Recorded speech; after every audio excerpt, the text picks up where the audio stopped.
My son sent me to prison for 2 years, blaming me for his wife's miscarriage, a horrific act I never committed.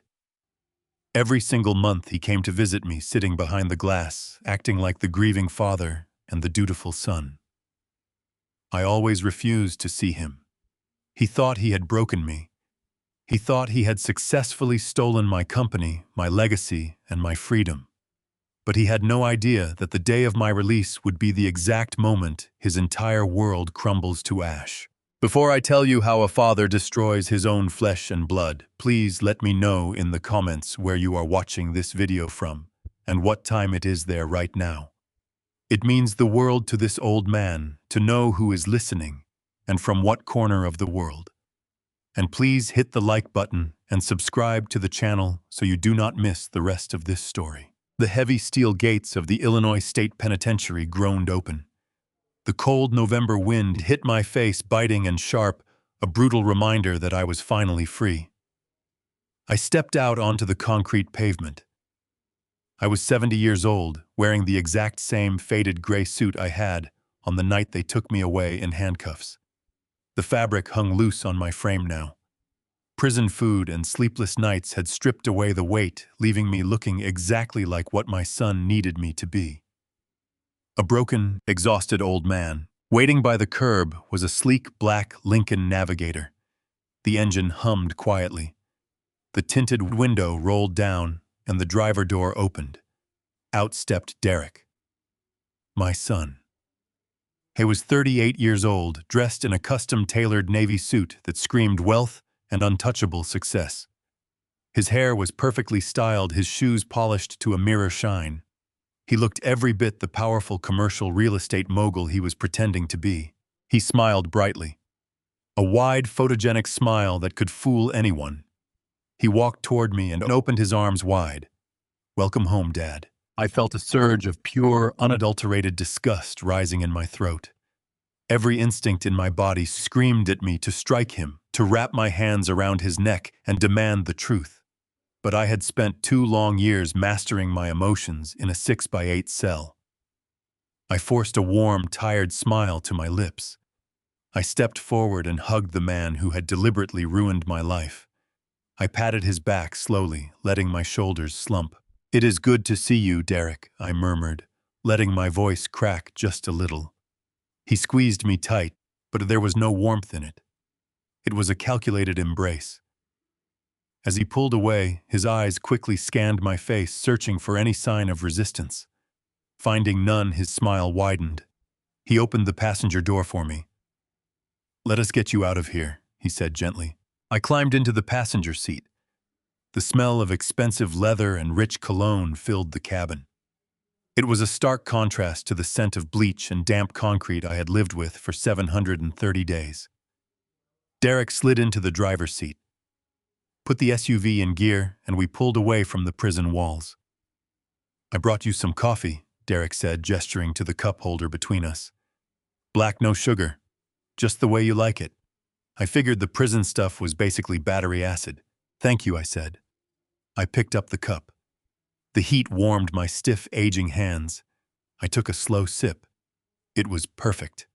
A perfect cup of coffee from a son who had perfectly orchestrated my downfall. It took every ounce of willpower I possessed not to throw the boiling liquid directly into his smug, lying face. But patience is the greatest weapon a man can possess. For the first 10 minutes, the silence in the car was heavy. I stared out the window at the passing barren trees, waiting for him to make his move. I knew he could not hold it in for long. Derek was arrogant, and arrogance always makes people impatient. "Dad," he started, his tone suddenly shifting from loving son to pragmatic businessman. "I know this is incredibly sudden. I know you just walked out those gates. But I had to schedule an emergency board meeting in 2 hours. We need your final signature to stabilize the company." I slowly turned my head to look at him. I blinked, acting confused. "A board meeting today? Derek, I just got out. Can we not go home first? I just want a hot shower and a decent meal." He sighed, shaking his head with a perfectly rehearsed look of sympathy. "I wish we could, Dad. Believe me, I do." But the board is restless. The scandal from 2 years ago, it is still hanging over our heads. The investors are nervous. They want to oust our family from the leadership entirely. The only way to stop them, the only way to secure the Harrison Vanguard legacy, is for you to sign the final equity transfer today. Once you officially hand over the remaining voting rights to me, they will back off. I can protect what you built. I looked back out the window. My internal monologue was a raging storm, but my face remained an emotionless mask.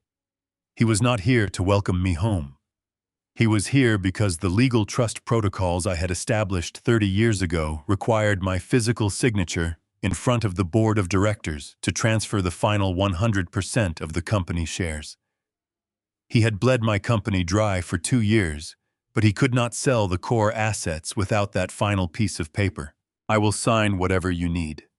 Derek, I said softly, staring at the gray highway. If it saves the company, I will do it. I am just too tired to fight anymore. I saw his shoulders relax out of the corner of my eye. The tension left his body. He genuinely believed he had won. He believed I was a senile, defeated old man who was just grateful to be out of a cell. Thank you, Dad, he said smoothly. It is for the best. Sarah will be so relieved when this is all over. Hearing him say her name made the blood freeze in my veins. Sarah, his wife, my daughter-in-law. How is Sarah doing? I asked, keeping my voice carefully neutral. Derek let out a heavy sigh, gripping the steering wheel. She is still struggling, Dad. Losing the baby that night, it broke her. She is heavily medicated most days. She barely leaves the house. It has been a nightmare for us, but we are surviving. We are pushing through. I slowly let my gaze drift to his hands on the steering wheel. Peeking out from beneath the cuff of his expensive custom shirt was a watch. A Patek Philippe Grand Complications, a limited edition timepiece that cost well over $150,000. It was a watch I had explicitly forbidden him from buying with company funds 3 years ago, yet there it was, gleaming in the morning light. While his wife was supposedly grieving in a heavily medicated fog, he was dripping in stolen wealth. He had no idea that I already knew everything. He had no idea that I knew about the ghost company he set up to funnel millions out of my accounts. He had no idea that I knew about the $8 million penthouse in Miami or the 28-year-old former model living in it. And most importantly, he had no idea that I knew the darkest, most evil truth of all. I knew exactly what he did to Sarah 2 years ago. I knew he was the one who crushed those pills into her drink to kill his own unborn child, just to preserve his inheritance, and then planted the evidence in my coat pocket to send me away. I am so sorry to hear about Sarah, I whispered, forcing myself to look away from the watch. I hope today brings us all some closure. It will, Dad. Derek promised, a sickeningly sweet smile on his face. Trust me, today is going to fix everything. We merged onto the interstate, the Chicago skyline slowly emerging in the distance. The towering skyscrapers pierced the gray, overcast sky. Somewhere in that concrete jungle was the building I had poured 30 years of my blood, sweat, and tears into. Harrison Vanguard. My empire.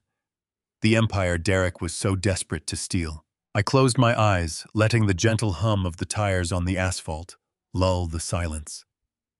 I thought about the first night in my cell. The coldness. The overwhelming sense of betrayal.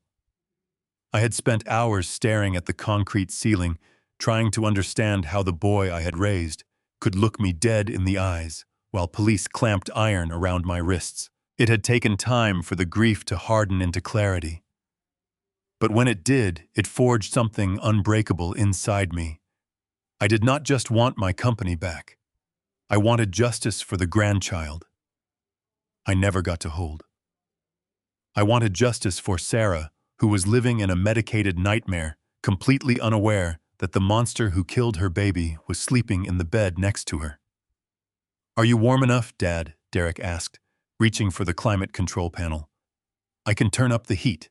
I am fine, Derek, I replied softly. I am perfectly comfortable. And I was. For the first time in 2 years, I was exactly where I needed to be. In the passenger seat, riding straight into the heart of the storm, holding the detonator in my hand.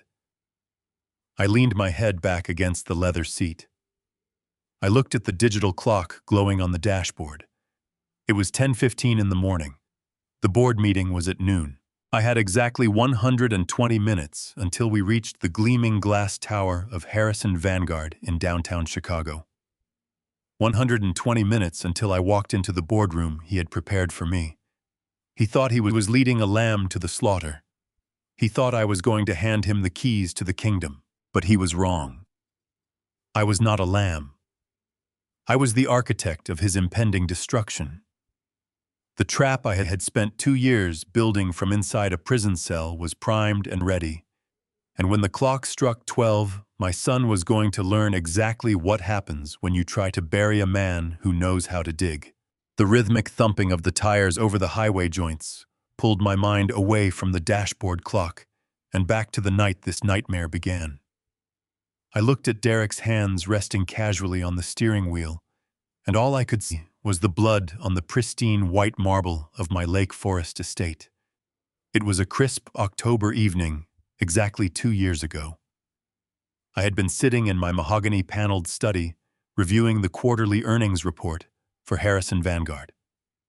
The house was quiet, wrapped in the serene comfort that only decades of hard work and carefully accumulated wealth can provide.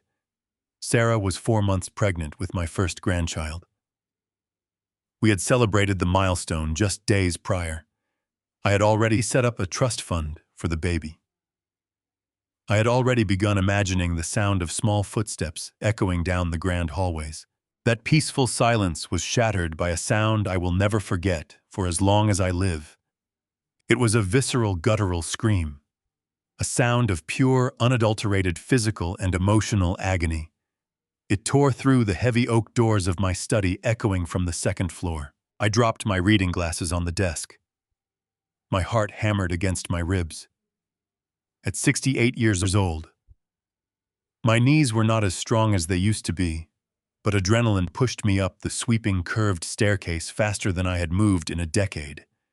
I followed the agonizing sobs down the corridor, bursting into the master bedroom and pushing open the door to the ensuite bathroom. The sight stole the breath directly from my lungs. Sarah was collapsed on the cold tile floor, her knees pulled up to her chest, rocking back and forth. Her face was deathly pale, contorted in excruciating pain, and there was blood.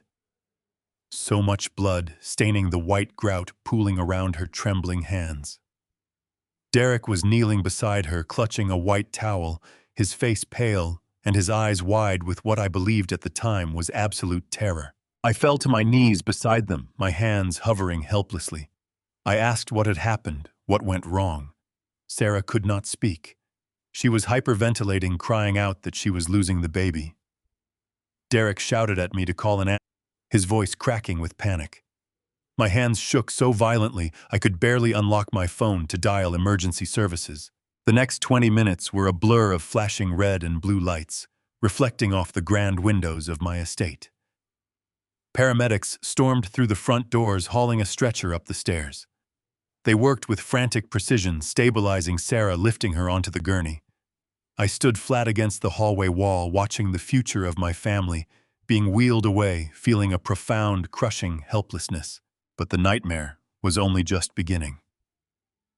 As the paramedics rushed Sarah out the front door with Derek trailing closely behind, holding her hand, 2 police cruisers pulled up the driveway. 4 officers stepped out, their expressions grim and unyielding. The lead detective, a tall man with a heavy coat and cold, analytical eyes, did not follow the ambulance. He walked straight into my foyer, flashing a badge. He informed me that the paramedics suspected this was not a natural medical emergency. Based on Sarah's rapid, unnatural hemorrhaging and severe cramping, they suspected she had ingested a chemical abortifacient. Someone had called in a tip regarding foul play. I was completely bewildered. I told the detective that was impossible. Sarah had desperately wanted this child. Derek had wanted this child.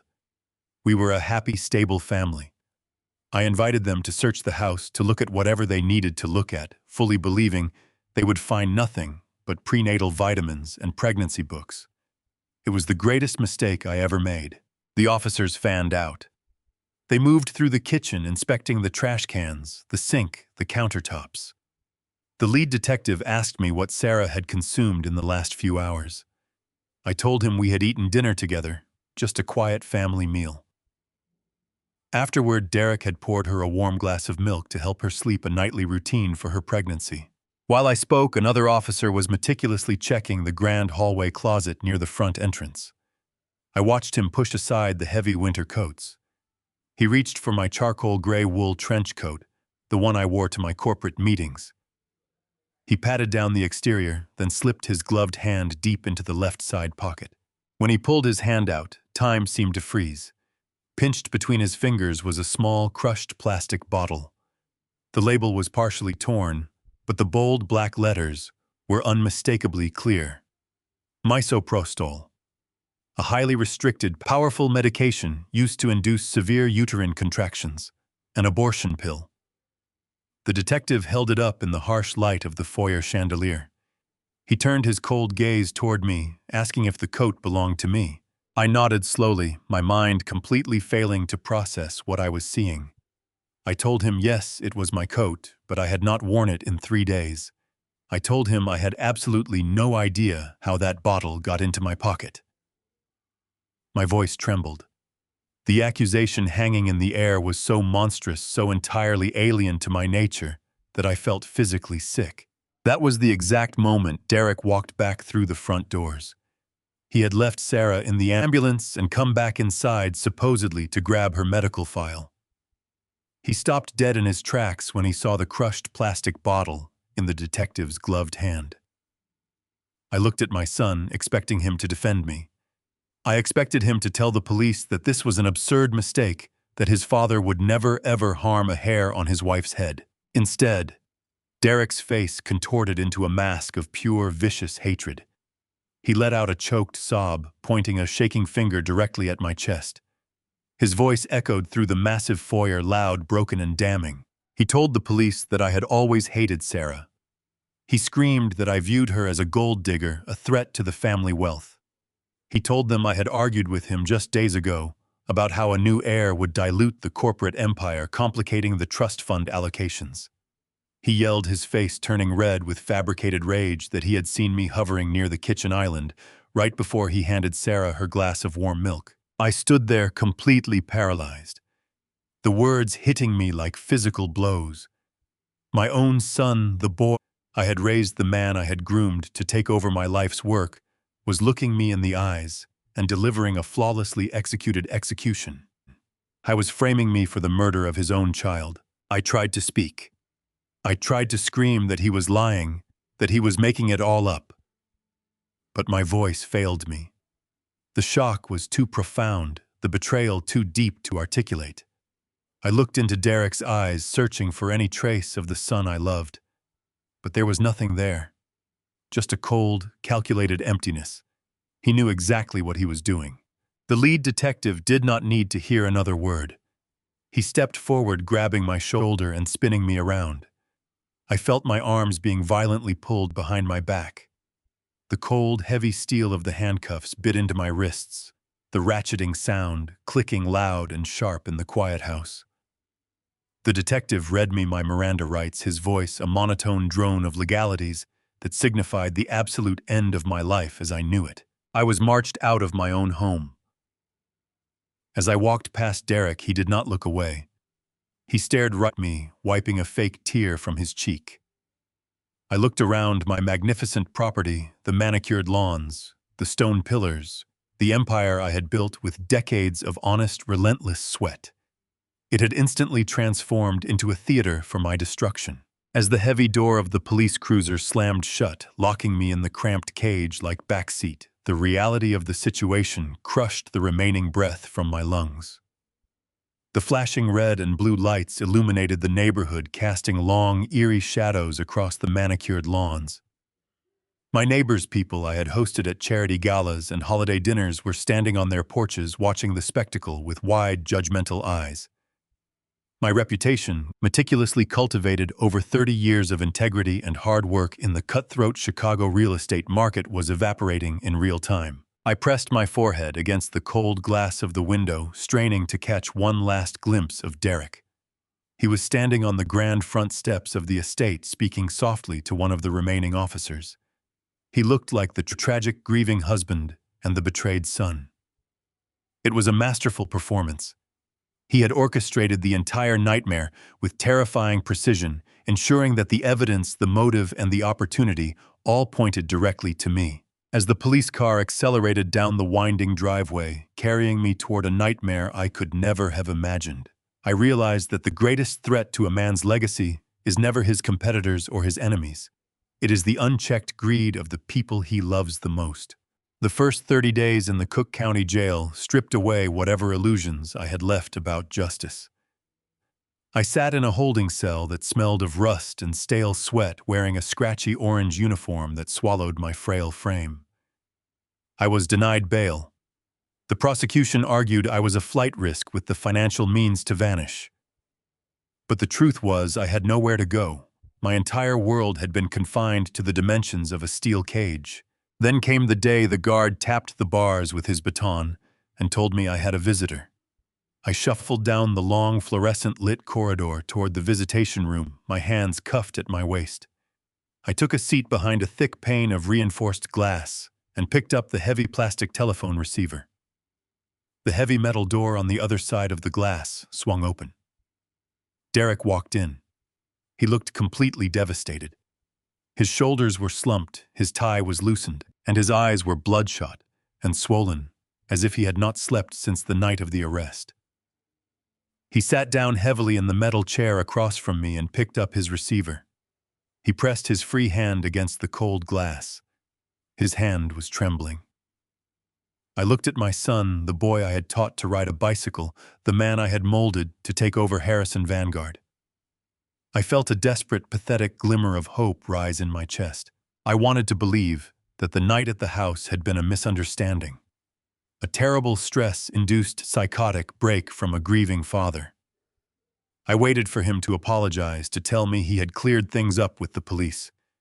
Instead, a single tear rolled down his cheek. "Dad," he whispered, his voice cracking through the static of the receiver. "I am so sorry. I am trying so hard to fix this, but it is bad. It is really, really bad." I gripped the phone, leaning closer to the glass. "Derek, you have to tell them the truth. You have to tell them I did not do this. I never touched that coat. I never touched her drink. You know me. I would never harm her or the baby." Derek squeezed his eyes shut, shaking his head slowly. "I know, Dad. I know. But the police do not care what I say anymore. They have airtight evidence. They found your fingerprints all over that bottle. They matched the residue on the counter to the pills. The district attorney is out for blood. They want to make an example out of a wealthy billionaire. Our lawyers told me that if we take this to a jury trial, they will paint you as a ruthless, calculating monster. They will say you poisoned her to protect the family trust. If we lose at trial, and the lawyers say we will lose, the judge will give you 10 years. You will die in here, Dad." I felt the air leave my lungs. 10 years. Fingerprints. Residue. It was impossible. I told him it had to be a setup, that someone had planted it. Derek leaned closer, his voice dropping to a desperate, pleading whisper. "Dad, please listen to me. I met with the defense team all night. They negotiated a deal with the prosecution. If you plead guilty to involuntary manslaughter due to negligence, if you say it was a tragic accident, that you mixed up your heart medication with her supplements, they will reduce the charge. It is only 2 years. 2 years, Dad, and you get to come home. I will protect Sarah. I will pay for the best doctors to help her recover. I will protect Harrison Vanguard until you get out.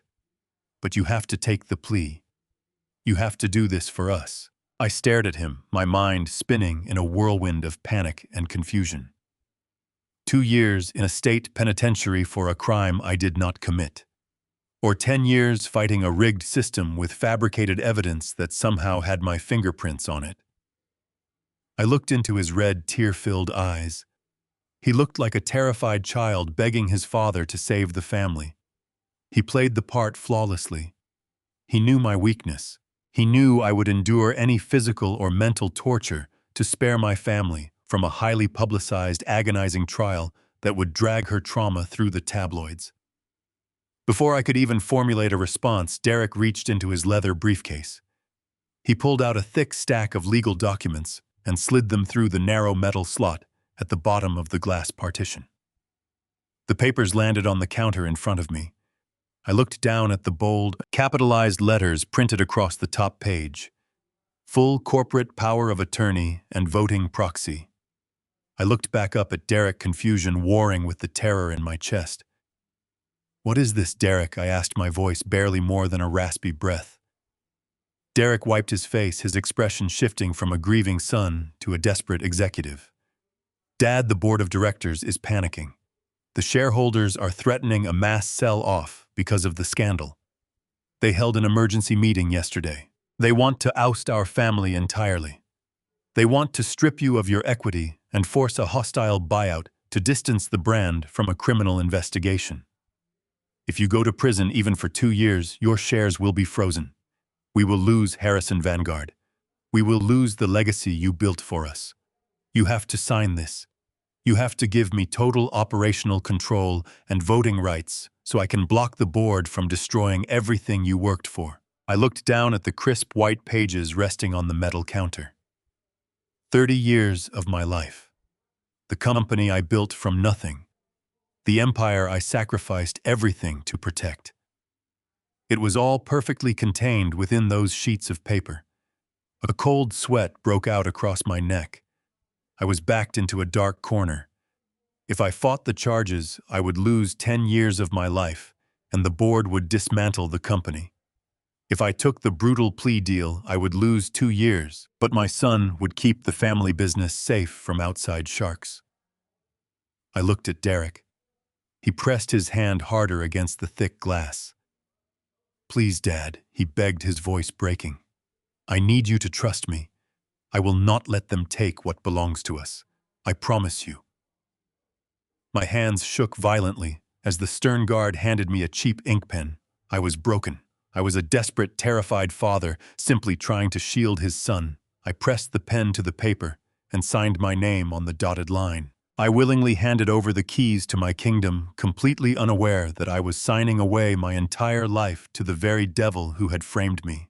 The first 6 months of my sentence bled together in a monotonous blur of gray walls, tasteless food, and suffocating isolation. The Illinois State Penitentiary is designed to break a man, to strip away his identity, until nothing remains but a number stitched onto an orange jumpsuit. I survived by clinging to the belief that my sacrifice had profound meaning. I genuinely believed I had taken the brutal fall to protect my family and secure the legacy of Harrison Vanguard.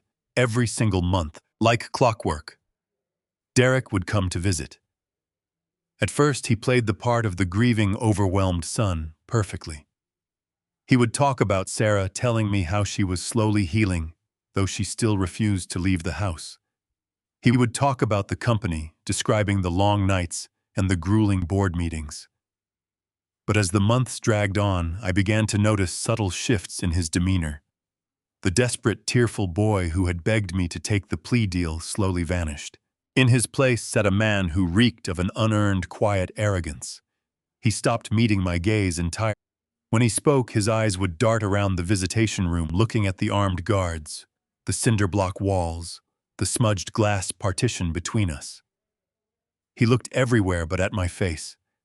It was the distinct body language of a man hiding a massive, suffocating secret. When the visit ended, I walked back to my cell with a singular burning purpose. I needed eyes on the outside world. I needed the absolute truth. Prison operates on a very simple underground economy of favors and leverage.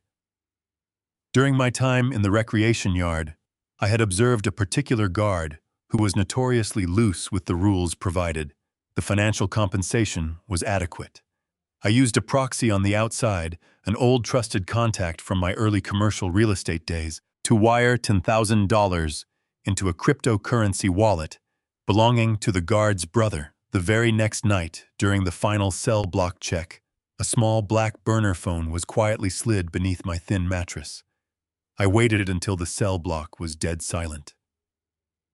I pulled the scratchy wool blanket over my head to muffle the sound and dialed a number I knew entirely by heart. It belonged to my former chief financial officer.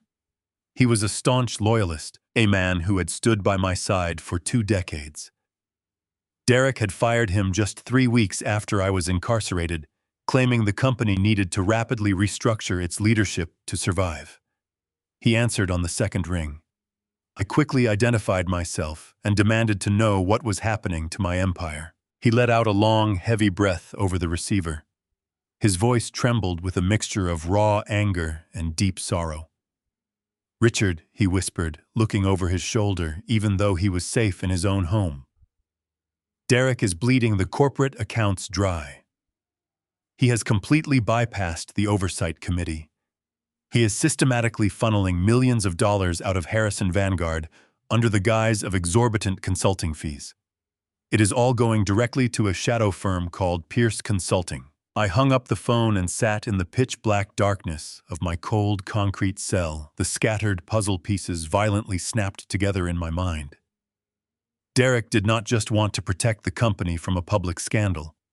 He had a calculated, sinister motive to take it over completely. I was not a casualty of bad luck. I was a target. For the first time since my arrest, the paralyzing grief of losing my grandchild was entirely swallowed by a freezing, calculated rage. I had built a real estate empire by outsmarting the most ruthless predators in Chicago. I knew exactly how to destroy a man. My own son had just foolishly invited a predator into his home, assuming I had lost my teeth. The war had just begun. The war had just begun. I sat on the edge of my narrow steel cot, staring at the cold, concrete floor of my cell. The faint glow of the security lights outside cast long prison bar shadows across my worn shoes. My former chief financial officer had just handed me the key to unlocking the entire conspiracy. Derek was draining the company, millions of dollars vanishing into a phantom firm. But my mind was not on the corporate ledgers or the bank accounts. My mind was violently pulled back to the crushing reality of the physical evidence that had put me in this cage. The crushed plastic bottle of misoprostol, the heavy wool trench coat hanging in the grand foyer. I closed my eyes, forcing my brain to mentally rewind to that brisk October day, hour by hour, minute by minute. I had told the lead detective that I had not worn that charcoal gray coat in 3 days. I had been absolutely certain of it. But memory can be a fragile thing when you are paralyzed by the trauma of watching your daughter-in-law bleed on a bathroom floor. Now, in the dead silence of the penitentiary, my mind was crystal clear. It was a Tuesday. I had not left the estate at all that day. I had spent the entire morning in my study reviewing quarterly projections. The wool coat had been hanging in the front hall closet since Sunday evening, completely untouched by me. But it had not been untouched by everyone. The memory hit me with the force of a runaway freight train. Derek had come home uncharacteristically early that afternoon. It was exactly 3 o'clock. He had walked through the front doors, claiming he needed to grab some physical files he had left in his home office for a late afternoon meeting. He was alone in that hallway for at least 10 minutes while I remained in my study. He had the opportunity. He was the only person who had the opportunity.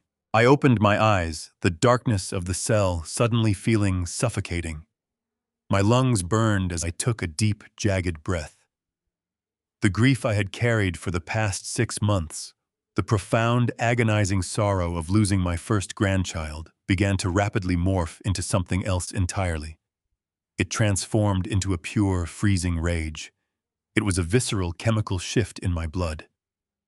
I had spent half a year agonizing over my own sanity, wondering if I had somehow, in some impossible lapse of cognitive function, actually placed that bottle in my own pocket. I had let Derek convince me that I was a liability. A confused old man who needed to be locked away to protect the family from a humiliating public trial. But I was not losing my mind. I was perfectly framed. My own son, my flesh and blood, had meticulously planted the abortion pills in my coat. He had orchestrated the police finding it. He had screamed at the officers, supplying a flawless, premeditated motive on the spot. He had weaponized the tragic loss of his own child to clear his path to the corporate throne. It was a level of sociopathic brilliance that left me physically trembling on my cot. The sheer scale of the betrayal was almost impossible to comprehend. He had not just stolen my life. He had stolen my grief. He had let me weep for a grandchild while he plotted his hostile takeover. He had sat in the visitation room month after month, playing the role of the overwhelmed, supportive son, all while funneling millions of my hard-earned dollars into a shadow company. He believed he had won. He believed I was securely neutralized, buried alive behind walls of concrete and razor wire, slowly waiting to die. I was wrong. I stood up from the cot, my legs feeling stronger than they had in months. The crushing weight of the false guilt evaporated, leaving behind a razor-sharp clarity. I knew exactly what I needed to do. If Derek wanted a helpless, broken old man, I would give him the greatest performance of his life. The next morning, when the cell block doors opened for the morning count, I requested an immediate meeting with the prison warden and the facility psychiatrist. I walked into the administrative office, letting my shoulders droop, keeping my eyes fixed firmly on the scuffed linoleum floor. I spoke in a slow, halting whisper. I told the warden that the reality of my sentence had finally crushed me. I told the psychiatrist that the guilt of my negligence was too much to bear, and that seeing my family only deepened my profound depression. I formally requested to be placed on the restricted visitation list. I explicitly stated that I was refusing all future visits from my son. I told them I was simply too depressed to look him in the eye ever again. The paperwork was filed within the hour. By that afternoon, Derek was officially barred from entering the visitation block. It was a calculated, necessary sacrifice. By cutting him off, I was denying him the ability to monitor my mental state. I was lulling him into a false, absolute sense of security. He would receive the notification from the prison administration, and he would smile. He would assume his father had finally surrendered to the despair, curling up in a dark corner to quietly fade away. He would go back to his penthouse, back to his shadow companies, believing the ghost of Richard Harrison had finally been put to rest. But I was not resting. I was preparing for war. Sitting on my cot that evening, I pulled the smuggled burner phone from beneath my mattress. I knew that fighting my son from the inside of a maximum security prison would require resources I could not openly access. I needed eyes and ears on the streets of Chicago. I needed someone ruthless, cunning, and completely off the grid. If I reached out to any of my corporate lawyers, Derek would know instantly. He monitored all official company communications. I needed a shark on the outside. Someone Derek did not know existed. Someone who operated in the shadows and thrived on destroying powerful men. And I knew exactly who to call. I dialed the number with deliberate movements. The phone rang 3 times before a gruff voice answered. I completely skipped the pleasantries. I gave him a sequence of numbers, an access code to a hidden offshore account that Derek had absolutely no knowledge of. The man on the other end of the line paused, the sound of a lighter flicking filling the silence. Then he simply told me he was listening. I explained the situation in broad strokes, giving him just enough information to understand the magnitude of the betrayal. I told him I needed him to assemble a team of the most relentless private investigators money could buy. I needed them to track every dollar leaving my company. I needed them to uncover every hidden asset and every lie my son had constructed over the past 2 years. The trap was finally set. The trap was finally set. I sat alone in the suffocating darkness of my cell. The rhythmic and distant pacing of the night guard echoed on the lower tier, blending with the low hum of the prison ventilation system. My heart hammered against my ribs, a heavy and steady drumbeat of pure anticipation mixed with residual adrenaline. The small black burner phone felt entirely foreign and heavy in my aging hands. I had never broken a law in my life before this manufactured nightmare, and now I was committing a severe federal offense just by holding this cheap piece of plastic. But the rules of civilized society no longer applied to me. My son had dragged me down into the mud, and I was going to pull him down into the absolute depths of it. I pressed the small buttons in the dark, dialing a sequence of numbers I had committed to memory many years ago. The number belonged to Jonathan Blake. Jonathan was not a corporate lawyer. He was a ruthless, high-profile criminal defense attorney who operated within the elite and morally gray shadows of Chicago. He was also a man who possessed a deep and enduring hatred for my son. Years ago, Derek had arrogantly tried to undercut Jonathan on a massive commercial real estate development deal. Derek had publicly insulted his intelligence and attempted to ruin his reputation with the city zoning board. Jonathan never forgot a slight, and he certainly never forgave an enemy. I knew he was the only man ruthless enough and motivated enough to handle what needed to be done. The line rang twice before a sharp and awake voice answered the call. Jonathan spoke his own name, his tone crisp and entirely professional despite the late hour of the night. I took a slow and steadying breath. "Jonathan," I whispered, keeping my voice low enough to blend seamlessly with the mechanical hum of the cell block. "It is Richard Harrison."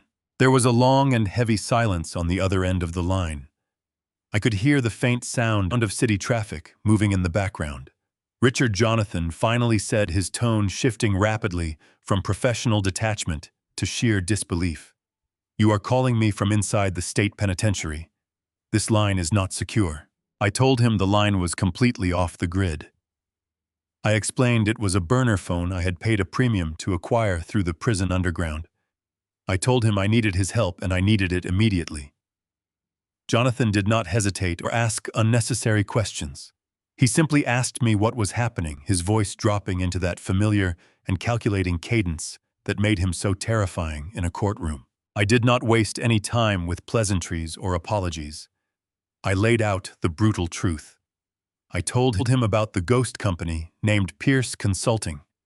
I told him about the missing millions bleeding out of Harrison Vanguard. And then I told him about the crushed bottle of pills in my coat pocket. I explained my realization that Derek had orchestrated the entire nightmare to steal my empire and to dispose of his own unborn child. I heard Jonathan exhale sharply. The magnitude of the betrayal was stunning even to a man who made his living defending murderers and corporate thieves. "Your own flesh and blood." Jonathan murmured, the raw disgust vividly evident in his voice. I always knew Derek was an arrogant parasite, but this is a completely different level of depravity. "What do you need me to do, Richard?" "Just give the word." I told him we needed to move fast, and we needed to move entirely in the shadows. Derek had seized control of all my domestic assets. He meticulously monitored the corporate accounts, the family trusts, and the personal investment portfolios. If I tried to move a single dollar within the United States, his accountants would flag it instantly. But Derek did not know everything about the empire he had stolen. He did not know about the safety net I had built decades ago, long before he was even a junior partner in the firm. "Jonathan," I said softly into the receiver, "I need you to write down a routing number and a sequence of access codes." I proceeded to dictate the sensitive information for a numbered Swiss bank account I had established in Zurich back in the late 80s. It was a remnant of my early cutthroat days in commercial real estate. It was a blind trust designed to hold emergency liquid capital completely off the books of Harrison Vanguard. It was untraceable, completely secure from domestic audits, and it currently held over $8 million in untaxed cash. I authorized Jonathan to act as my sole proxy for this hidden account. I told him to draw down whatever funds he needed to execute my orders. Money is no longer an object, Jonathan, I stated with absolute conviction. Take what you need for your retainer and use the rest to fund the operation. I want you to hire the absolute best private investigator in the country. I do not care what it costs or how far they have to go. Jonathan's voice tightened with sharp and focused energy. Consider it done. What are the specific targets? I leaned back against the cold concrete wall of my cell. The anger inside me was solidifying into a rigid and unyielding resolve. I gave him the directive with absolute clarity. The primary target is Derek. I want to know every single place he goes, every person he speaks to, and every dollar he spends. I want to know who is really behind Pierce Consulting. Track the stolen money. Follow it through whatever offshore loopholes or shell companies he thinks he has hidden it in. I paused, the image of my grieving daughter-in-law flashing in my mind. The secondary target is Sarah. I need to know if she is complicit in this horrific crime, or if she is just another victim trapped in his web of lies. Find out what medications she is taking.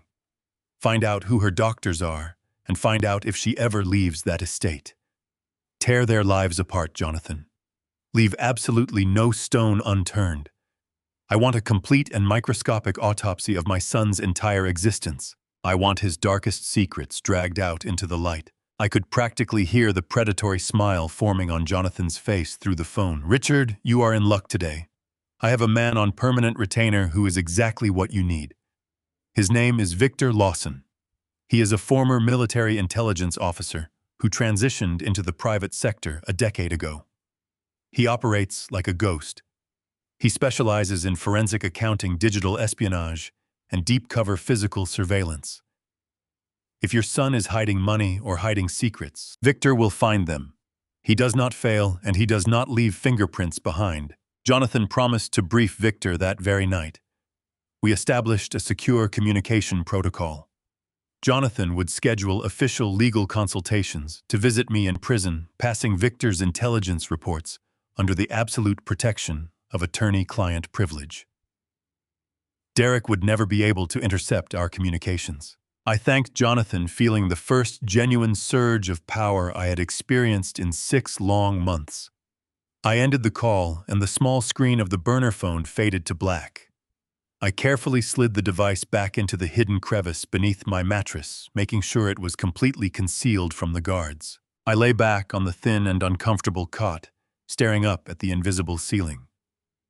The heavy, stagnant air in the cell suddenly felt lighter and much easier to breathe. I was no longer a helpless victim rotting away in a cage. I was a general directing a war from behind enemy lines. The shadow war had officially begun. And while Derek slept soundly in his luxury home, blissfully unaware of the massive storm gathering on his horizon, I sat silently in my cell, patiently counting the days until his absolute ruin. 2 weeks passed in agonizing suspense before the heavy steel door of the visitation room swung open and Jonathan Blake finally walked in. He carried a battered leather briefcase and wore a perfectly tailored charcoal suit that looked entirely out of place in the grim, sterile surroundings of the state penitentiary. He moved with the predatory grace of a man who owned every room he entered, completely unfazed by the armed guards and the bleak concrete walls. The guards did not question him or search his documents. Attorney-client privilege is an absolute shield in this environment, and Jonathan knew exactly how to wield it to our advantage. We were assigned a private consultation room, a windowless concrete box with a single metal table bolted directly to the scuffed floor. The air inside smelled faintly of industrial cleaner and stale coffee. The moment the heavy door clicked shut behind us, Jonathan dropped the polite pretense of a routine legal visit. He did not ask how I was holding up. He did not offer empty sympathies about the miserable prison conditions. He simply placed his briefcase on the metal table, unlatched the dual brass clasps, and pulled out a remarkably thick manila folder. He slid it across the cold surface until it rested squarely in front of me. I looked down at the blank cover, my heart beating a slow and heavy rhythm against my ribs. I knew with absolute certainty that whatever was inside that folder would permanently alter the reality of my family. I took a deep, steadying breath, bracing myself for the impact, and opened it. The very first page was a comprehensive executive summary prepared by Victor Lawson. The private investigator had worked with terrifying speed and meticulous precision to unravel the financial knot my son had tied. I scanned the dense lines of text, my eyes instantly catching a series of highlighted banking transfers that made the blood freeze in my veins. My son had not just been skimming a little off the top to fund a lavish executive lifestyle. He had orchestrated a massive, systematic hemorrhage of corporate funds. Over the past 12 months alone, Derek had personally authorized wire transfers totaling more than $12 million out of the primary operational accounts of Harrison Vanguard. $12 million. The sheer scale of the calculated theft made my stomach churn with nausea.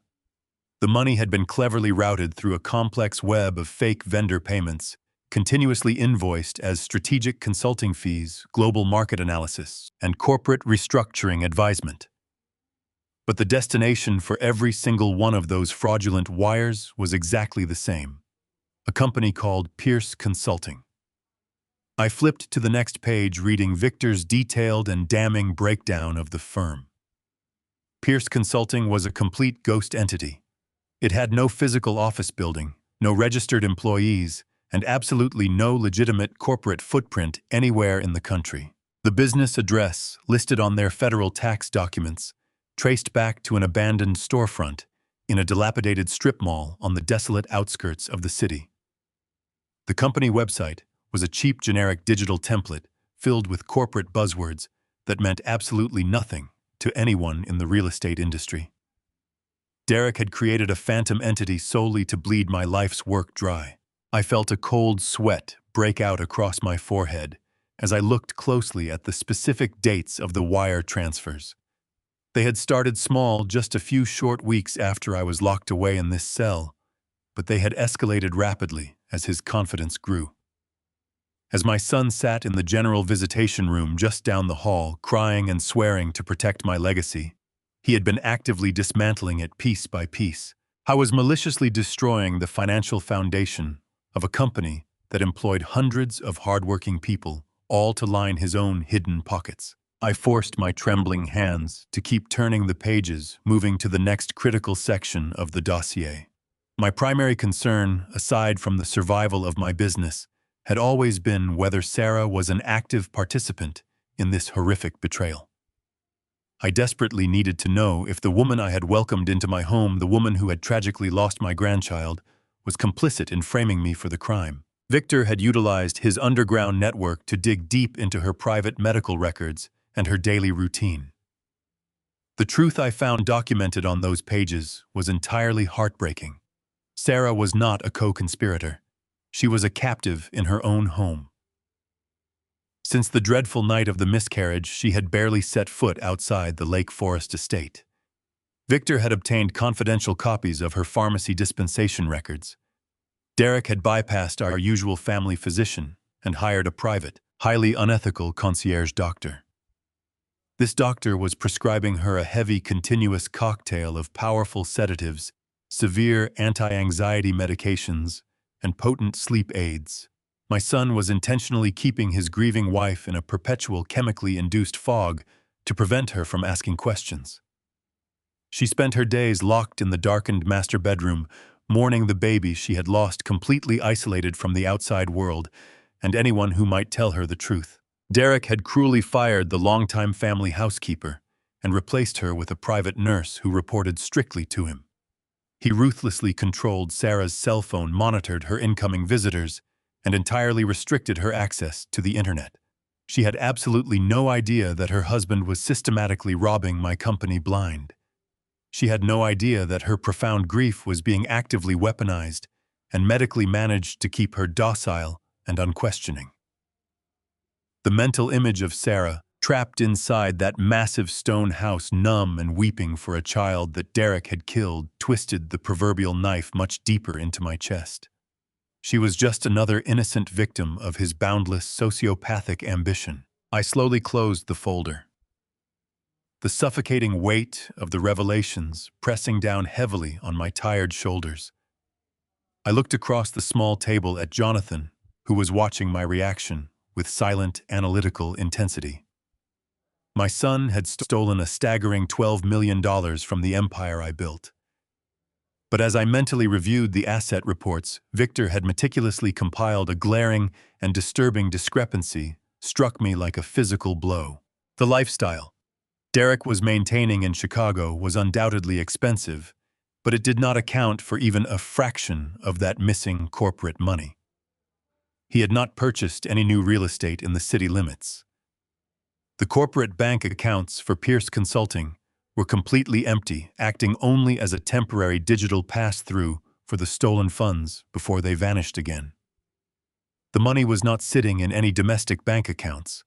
It was definitely not going to support Sarah. It was simply gone. I tapped my fingers on the closed manila folder, a chill running down my spine as the ultimate terrifying question formed in my mind. If the $12 million was not going to his captive wife, and it was not staying in the company, where exactly was all of that stolen money going? Another incredibly long and agonizing month slowly dragged by before I finally received the definitive answer to that terrifying question. 30 long days and nights spent trapped in that concrete box, my mind constantly spinning with dark theories. I had stopped attending the recreation yard entirely. I barely touched the tasteless prison food. Every ounce of my physical and mental energy was completely focused on maintaining the flawless facade of a broken, utterly defeated old man, while internally the burning anticipation was slowly eating me alive. The days stretched into endless, agonizing weeks. I watched the seasons change through the tiny barred window high above the prison yard, knowing that my son was out there walking freely through the world I had built. I knew Victor Lawson was out there meticulously hunting down the missing $12 million, pulling back the layers of my son's deceit. Finally, the guard tapped the iron bars of my cell and escorted me back to the secure consultation room. Jonathan Blake was already sitting at the metal table when I walked in. This time he did not bring a thick manila folder. He brought a sleek black leather portfolio.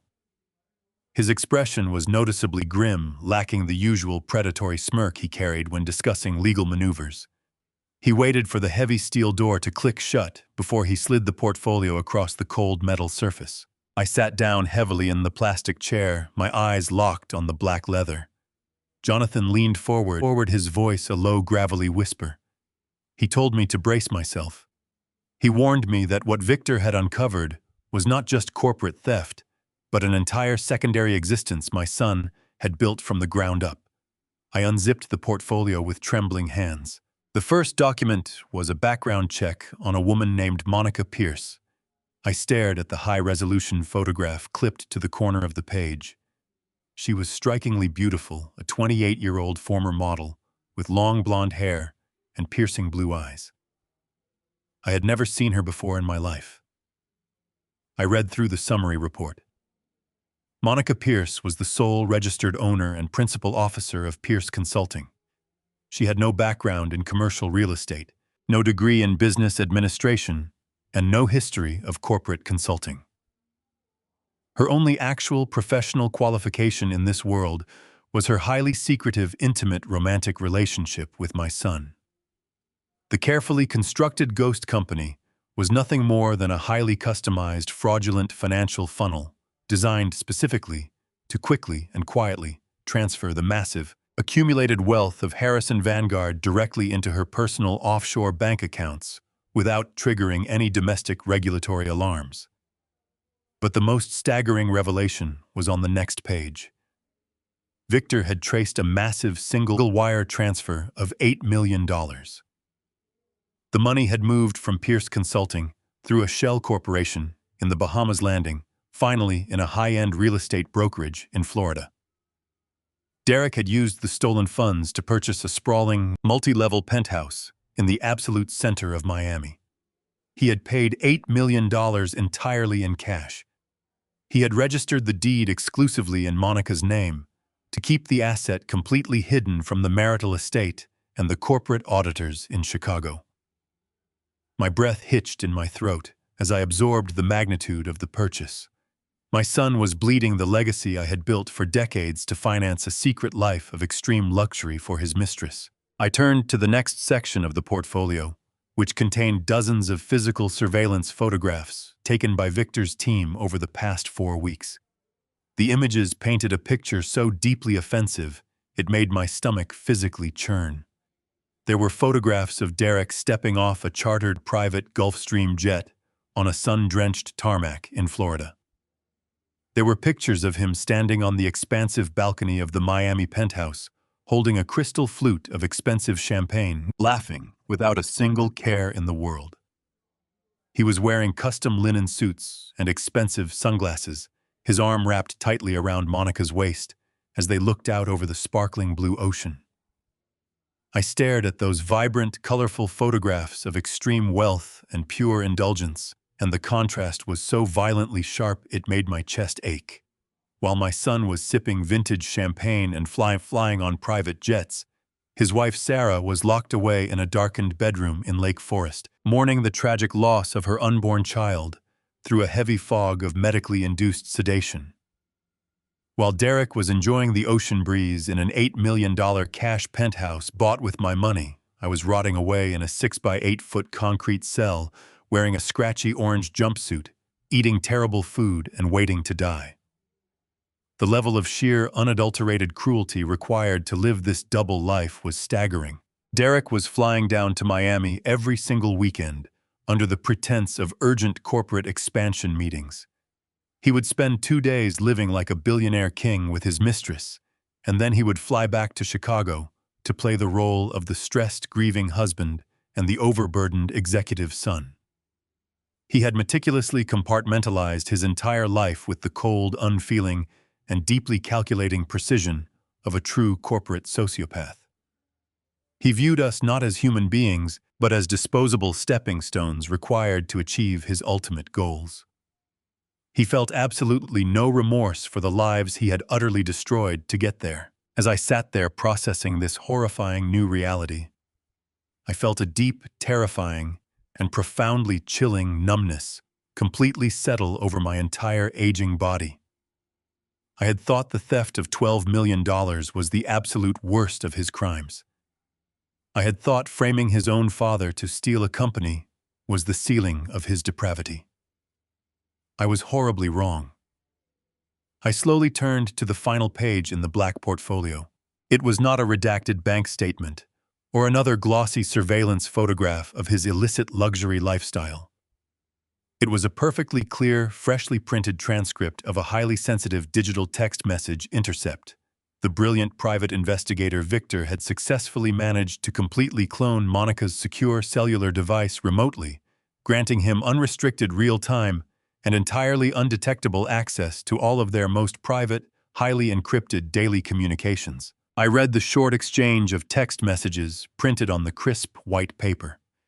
The messages were dated just 2 days ago. Derek had texted her promising that he was finalizing the ultimate corporate restructuring and that he would be flying down to Miami on Thursday to celebrate with her. Monica's response was not affectionate.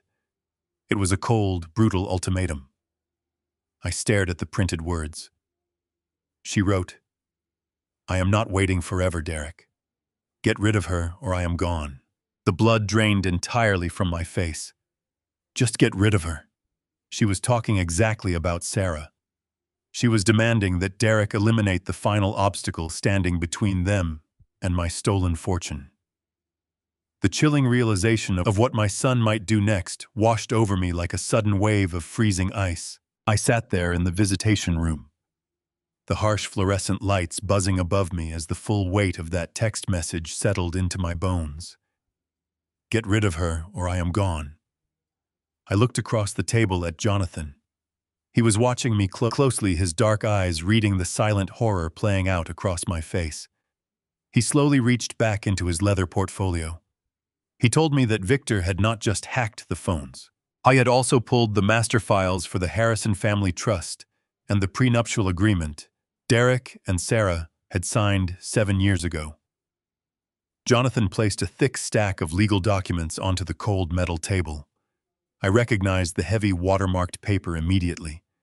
I had paid top estate lawyers to draft these exact clauses to protect my legacy from gold diggers and corporate raiders. Now those very protections had become a highly calculated motive for a brutal, premeditated murder. Jonathan tapped a manicured finger on paragraph 4 of the trust distribution clause. He read the dense legal jargon aloud, his voice steady and clinical. The Harrison Trust explicitly stated that if Derek initiated a divorce without producing a biological heir, he would immediately forfeit 80% of his inheritance. It was a strict morality clause I had insisted upon, designed specifically to force my son to take his marriage seriously. But there was a secondary, even more restrictive legal clause attached to the principal capital. If a biological heir was, the vast majority of the trust corpus would irrevocably vest into a fund dedicated to that child. In the event of a divorce after the birth, Sarah would be legally granted full primary custody and total financial control over that massive trust. Derek was completely trapped in a financial vice of his own making. He desperately wanted to leave Sarah. He desperately wanted to take his billions and fly away to Miami to live in luxury with Monica. But Sarah's unexpected pregnancy had permanently locked him in a suffocating cage. If he simply divorced her before the baby was born, he would lose 80% of his wealth to the penalty clause. If he waited until the baby was born, the money would automatically transfer to the child, and Sarah would completely control the purse strings for the next 18 years. He could not leave her without losing the staggering fortune he craved. He could not stay with her without losing Monica forever.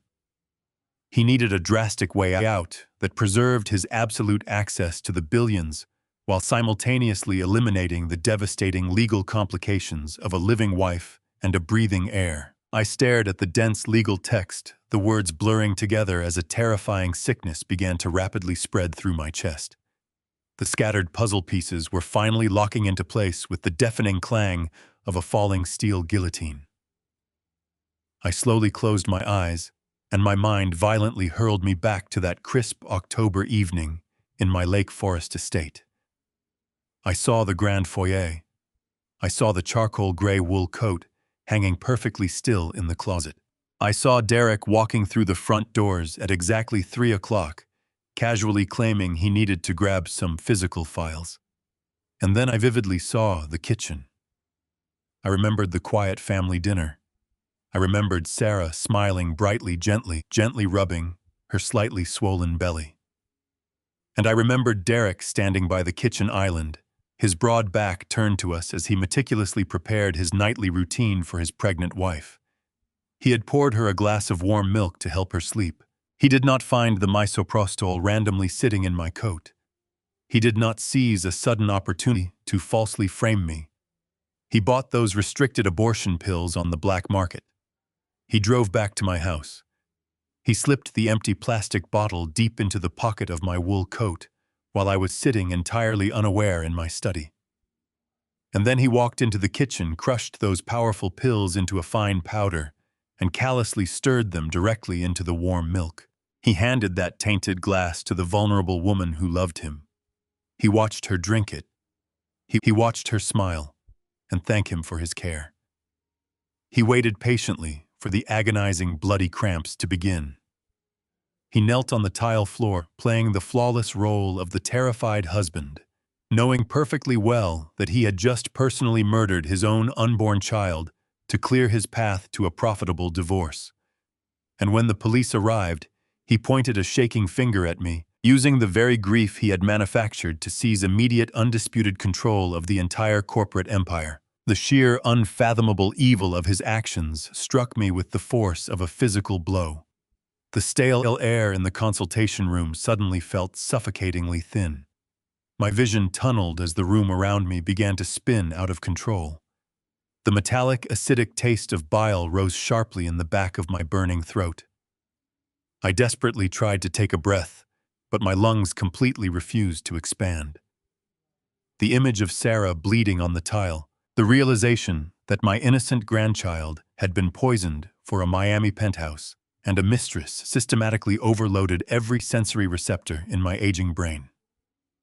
I leaned forward, gripping the edge of the cold metal table so intensely my knuckles turned completely white. A violent, uncontrollable spasm violently ripped through the center of my stomach. I turned my head, collapsing toward the unforgiving concrete floor, and physically vomited in the dark corner of the small visitation room. My chest heaved with loud, rattling coughs as the bitter acid burned my throat, violently purging the last remaining ounce of unconditional parental love entirely from my system. I stayed bent over, desperately gasping for air, the cold sweat dripping from my pale face onto the scuffed linoleum floor. Jonathan did not say a single word. He did not offer a tissue or shout for the armed guards outside. He knew exactly what psychological transformation I was actively processing. He knew that a merciful father was dying inside this sterile room, and a monster was being born to take his place. I slowly pushed my trembling body back up into the rigid plastic chair. I wiped my mouth with my sleeve and looked at the printed legal documents scattered beside the glossy photograph of the smiling, oblivious mistress. The paralyzing grief that had weighed me down for 6 agonizing months was completely eradicated. There was absolutely no sadness left inside me. There was only a dark, bottomless void rapidly filling with the absolute, uncompromising necessity for total annihilation. I looked across the table at Jonathan, my vision completely clear, my voice devoid of any human warmth. I told him the time for gathering intelligence was officially over. I did not just want to take my company back. I wanted to burn my son's entire world to ash. I wanted him to feel the exact same terror, helplessness, and agonizing loss that he had inflicted upon his own wife and father. The gloves were off. I had exactly 4 months left on my sentence. The bitter Chicago winter had thawed into a humid, suffocating summer, mirroring the escalating heat of the shadow war I was waging from my cell. I no longer spent my days brooding or playing the part of the defeated old man. Every waking moment was consumed by intense mental preparation. I exercised in the narrow confines of my cell and hardening my body for the inevitable confrontation. Suddenly, the regular pattern of our clandestine operations was abruptly broken. Jonathan requested an emergency legal consultation outside of our usual monthly schedule. When I walked into the sterile, windowless room, I immediately noticed the deep lines of stress etched across his face. He paced the concrete floor, holding a single heavily redacted document. He told me that Victor had intercepted a massive, terrifying financial anomaly. The calculated bleeding of Harrison Vanguard had suddenly turned into an uncontrollable hemorrhage. Derek was no longer just funneling consulting fees to Monica.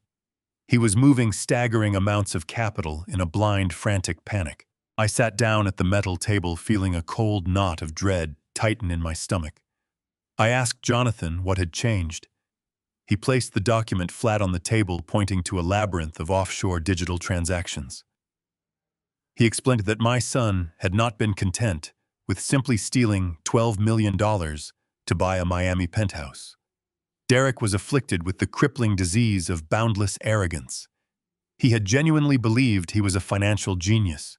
He had taken the remainder of the stolen corporate funds and aggressively leveraged them into highly volatile, unregulated offshore cryptocurrency exchanges, attempting to rapidly double his hidden fortune.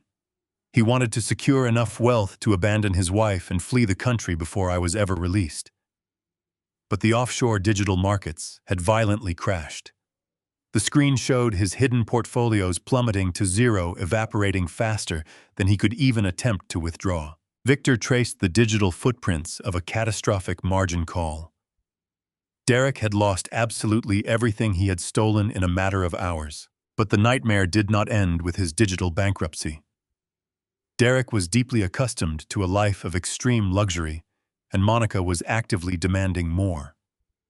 The corporate accounts at Harrison Vanguard were heavily monitored by the remaining board members, meaning Derek could no longer siphon large sums without triggering a massive internal audit.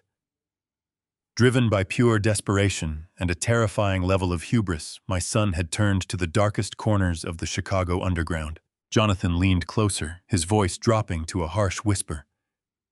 Victor had uncovered a series of highly encrypted communications between Derek and a known associate of a brutal, deeply entrenched, organized crime syndicate. Derek had leveraged his position as the acting head of Harrison Vanguard to secure a $20 million illegal loan. He had promised the syndicate an exorbitant predatory interest rate, fully expecting to pay them back by quietly liquidating smaller corporate assets over time. I stared at Jonathan, my mind struggling to process the sheer suicidal stupidity of his actions. My son had tied the clean, reputable legacy of my entire life directly to the ruthless criminal underworld. He had borrowed $20 million from men who did not file lawsuits when they were wronged. They broke legs, they threatened families, and they disappeared people. Jonathan confirmed my darkest fears. The syndicate had lost patience. The offshore crypto crash had ruined Derek's ability to service the massive weekly interest payments. The encrypted messages Victor intercepted revealed explicit violent threats directed at Derek. The mob was actively demanding their $20 million back in full, and they had given him a strict, non-negotiable deadline. Derek was completely cornered. He was a desperate, terrified animal caught in a trap of his own arrogant design, to save his own life and fund his ultimate escape. Derek had engineered a final, devastating fraud. Jonathan pulled a second document from his briefcase. It was a highly confidential preliminary term sheet for a massive corporate acquisition. Derek had quietly approached our largest, most aggressive market competitor. He had initiated a hostile under-the-table sell-off of Harrison Vanguard's core commercial real estate assets. I was attempting to quietly liquidate the absolute crown jewels of my empire for a staggering $40 million in cash. Victor's intelligence indicated that Derek planned to use the proceeds to immediately pay off the $20 million syndicate debt. He would then take the remaining $20 million, abandon the hollowed-out shell of the company, and flee to a nation without an extradition treaty alongside Monica. I was going to leave his heavily sedated wife completely destitute and leave his father to face the catastrophic corporate fallout alone. The audacity of his exit strategy was breathtaking. He had orchestrated the perfect disappearing act, leaving a trail of absolute devastation in his wake. I looked at the term sheet, reading the names of the properties he intended to surrender. These were the buildings I had acquired during the hardest years of my life, the foundational pillars of my wealth. I felt a surge of adrenaline so powerful it made my hands shake. I asked Jonathan why Derek had not already executed the sale. If he was so desperate, and the mob was breathing down his neck, what was stopping him from finalizing the transaction today? Jonathan offered a cold, predatory smile. He tapped the very last page of the thick term sheet. He explained that my son had fundamentally underestimated the ironclad legal protections I had woven into the corporate bylaws decades ago. Derek held the operational power of attorney, which allowed him to manage the daily finances and sign standard vendor contracts. But the forced liquidation of the company's primary foundational assets triggered a highly specific safety clause within the Harrison family trust. A sale of that magnitude absolutely required the physical notarized signature of the founding chairman. It required my signature. Derek was legally paralyzed. He could not sell the buildings. He could not pay the syndicate. He could not escape to Miami. Not without my explicit consent. I leaned back in the plastic chair, the sterile air of the visitation room suddenly tasting like sweet, absolute victory. I finally understood the endgame.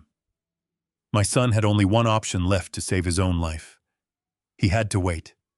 He had to patiently count the days until my sentence was complete. He planned to stand outside the heavy steel gates of the penitentiary on the exact morning of my release wearing a tailored suit and a welcoming smile. He intended to intercept me before I could speak to a single lawyer or review a single bank statement. He was going to shove a thick stack of transfer documents into my tired, aging hands, using the guise of a corporate emergency to steal my final signature the very minute I walked out of prison. He believed I was completely broken. He believed I would sign anything just to finally go home. He had no idea that I had spent the last 2 years building a trap. I sat across from Jonathan in the cramped visitation room, the reality of my son's betrayal hanging heavily in the stale air. Derek was actively destroying my company to save his own skin from a Chicago crime syndicate. I looked at the redacted documents Jonathan had spread across the metal table. The hostile sell-off of Harrison Vanguard's core assets to our largest competitor was the final nail in the coffin. He was going to sell my life's work for $40 million, pay his mob debts, and flee with his mistress. A cold resolve settled deep within my bones.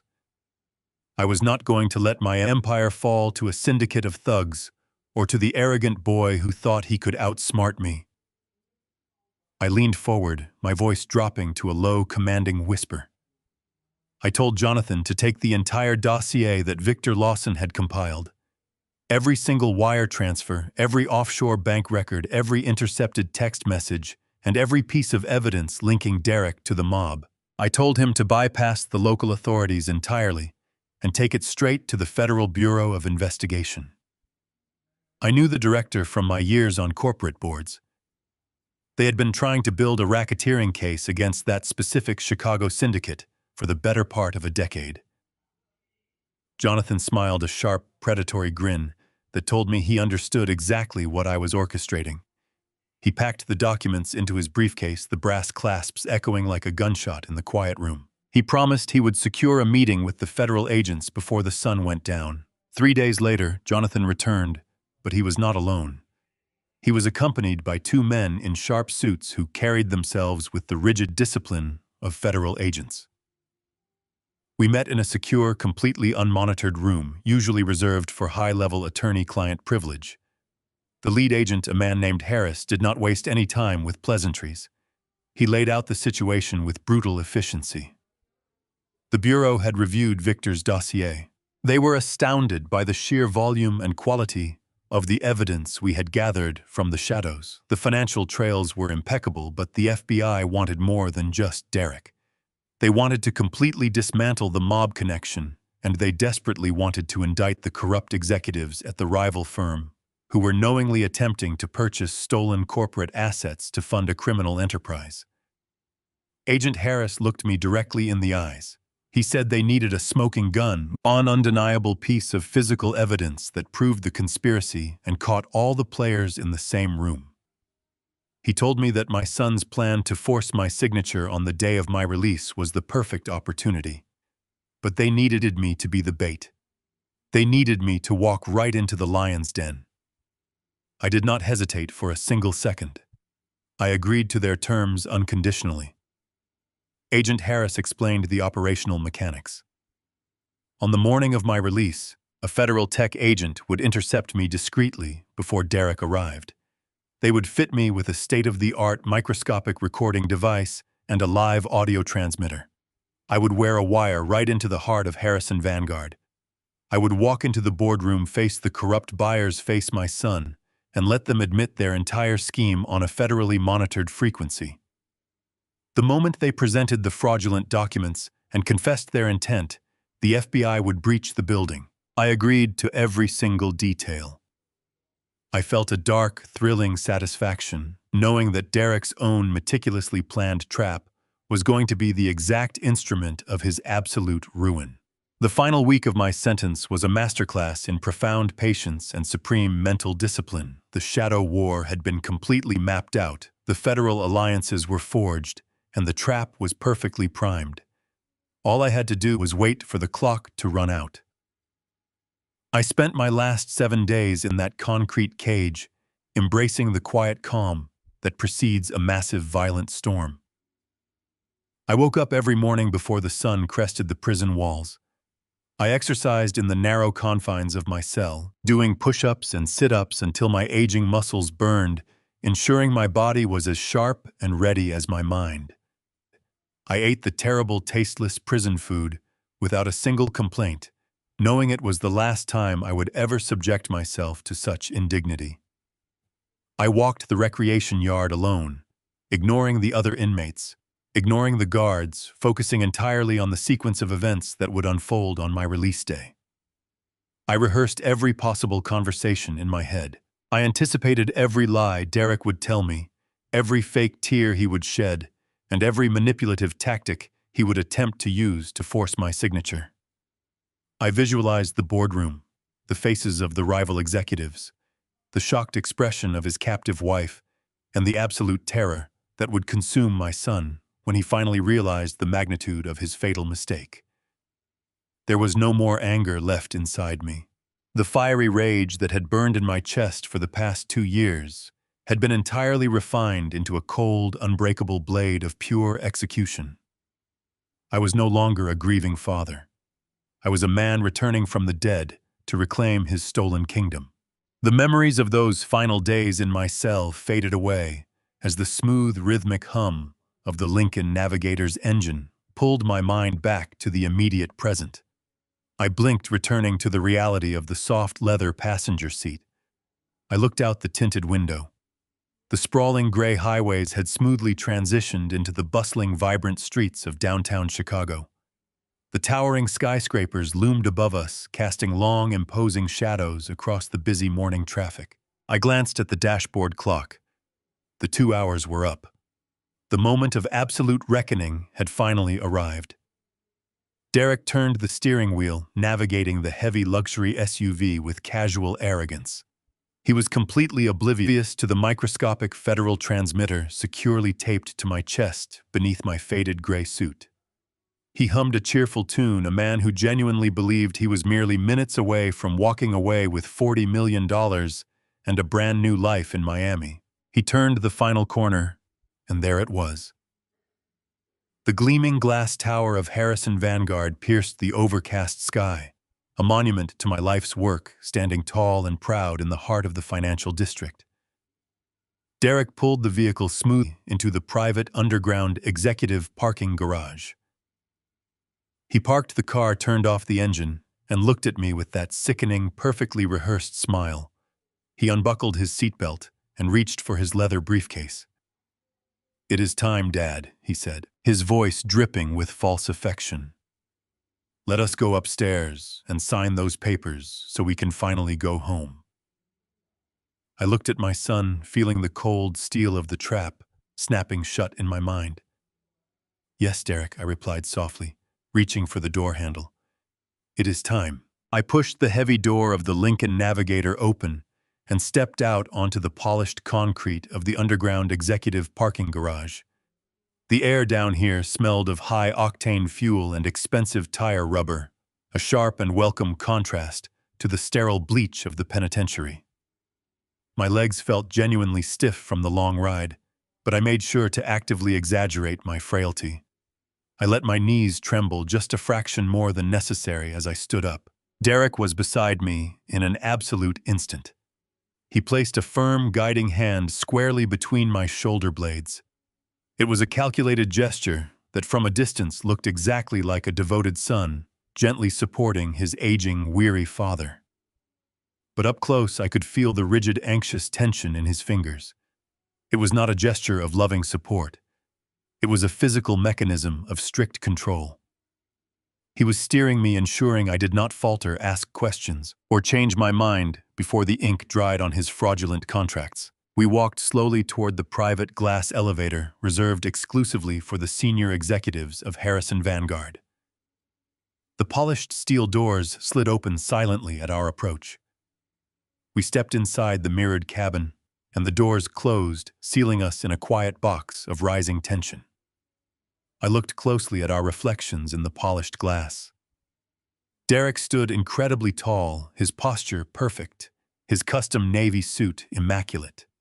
He radiated the kind of ruthless, blinding ambition that only comes from someone who genuinely believes they have successfully cheated the entire world and gotten away with it. Beside him, I looked exactly like a ghost. My faded gray suit hung loosely off my thin frame. My hair had thinned significantly and turned entirely white over the last 24 months. I kept my shoulders slumped forward, and my gaze fixed firmly on the illuminated floor indicator panel. Derek watched my reflection with intense scrutiny, a faint, predatory smirk playing at the very corners of his mouth. He believed that the man standing next to him had been completely broken by the Illinois penal system. He had absolutely no idea that my frail posture was a meticulously constructed armor, hiding a mind that had spent 730 days sharpening itself into a lethal, unforgiving weapon. The elevator chime softly announced our arrival at the main lobby floor. The doors opened to the grand, sprawling expanse of the Harrison Vanguard main reception area. The floor was paved with imported Italian marble that brilliantly reflected the massive crystal chandelier hanging from the vaulted ceiling. When we stepped out of the elevator, a sudden heavy silence fell over the bustling space. Dozens of employees, men and women I had personally hired, trained, and promoted over the last 3 decades, stopped dead in their tracks. Some held physical folders, others held coffee cups, but all of them stared quietly at the disgraced founder returning from prison. Derek tightened his grip on my back and nudged me forward into the open lobby. He raised his free hand and plastered a bright, deeply reassuring smile across his handsome face. He announced loudly to the frozen room that his father had finally come home. A few junior analysts near the front desk began to clap. It was an awkward, scattered applause that echoed through the marble hall, sounding more like rain hitting a tin roof than a genuine welcome. I forced myself to look directly at the faces of my employees. I saw deep pity in the eyes of the young assistants. I saw profound shame and visible discomfort in the eyes of the senior managers who had stood by silently while the compromised board stripped me of my dignity 2 years ago. I did not show them the raging fire burning in my chest. Instead, I offered a weak, trembling smile. I raised a shaking hand and gave a small, pathetic wave to the crowd. I let my breathing become audibly shallow, playing the part of the exhausted, defeated old man flawlessly. I wanted every single person in that lobby to be able to testify later that Richard Harrison walked into the building looking completely broken and entirely incapable of the calculated destruction that was about to unfold. Derek patted my shoulder enthusiastically, thoroughly, enjoying playing the magnanimous savior for his captive audience. He guided me swiftly past the reception desk and toward the secured corridor that led directly to the executive boardroom. The long corridor was lined with framed high-definition photographs of the commercial real estate projects I had spearheaded over my career. Towering glass and steel monuments that defined the modern Chicago skyline. Derek did not look at a single one of them. His singular burning focus was the set of heavy double mahogany doors waiting at the end of the hall.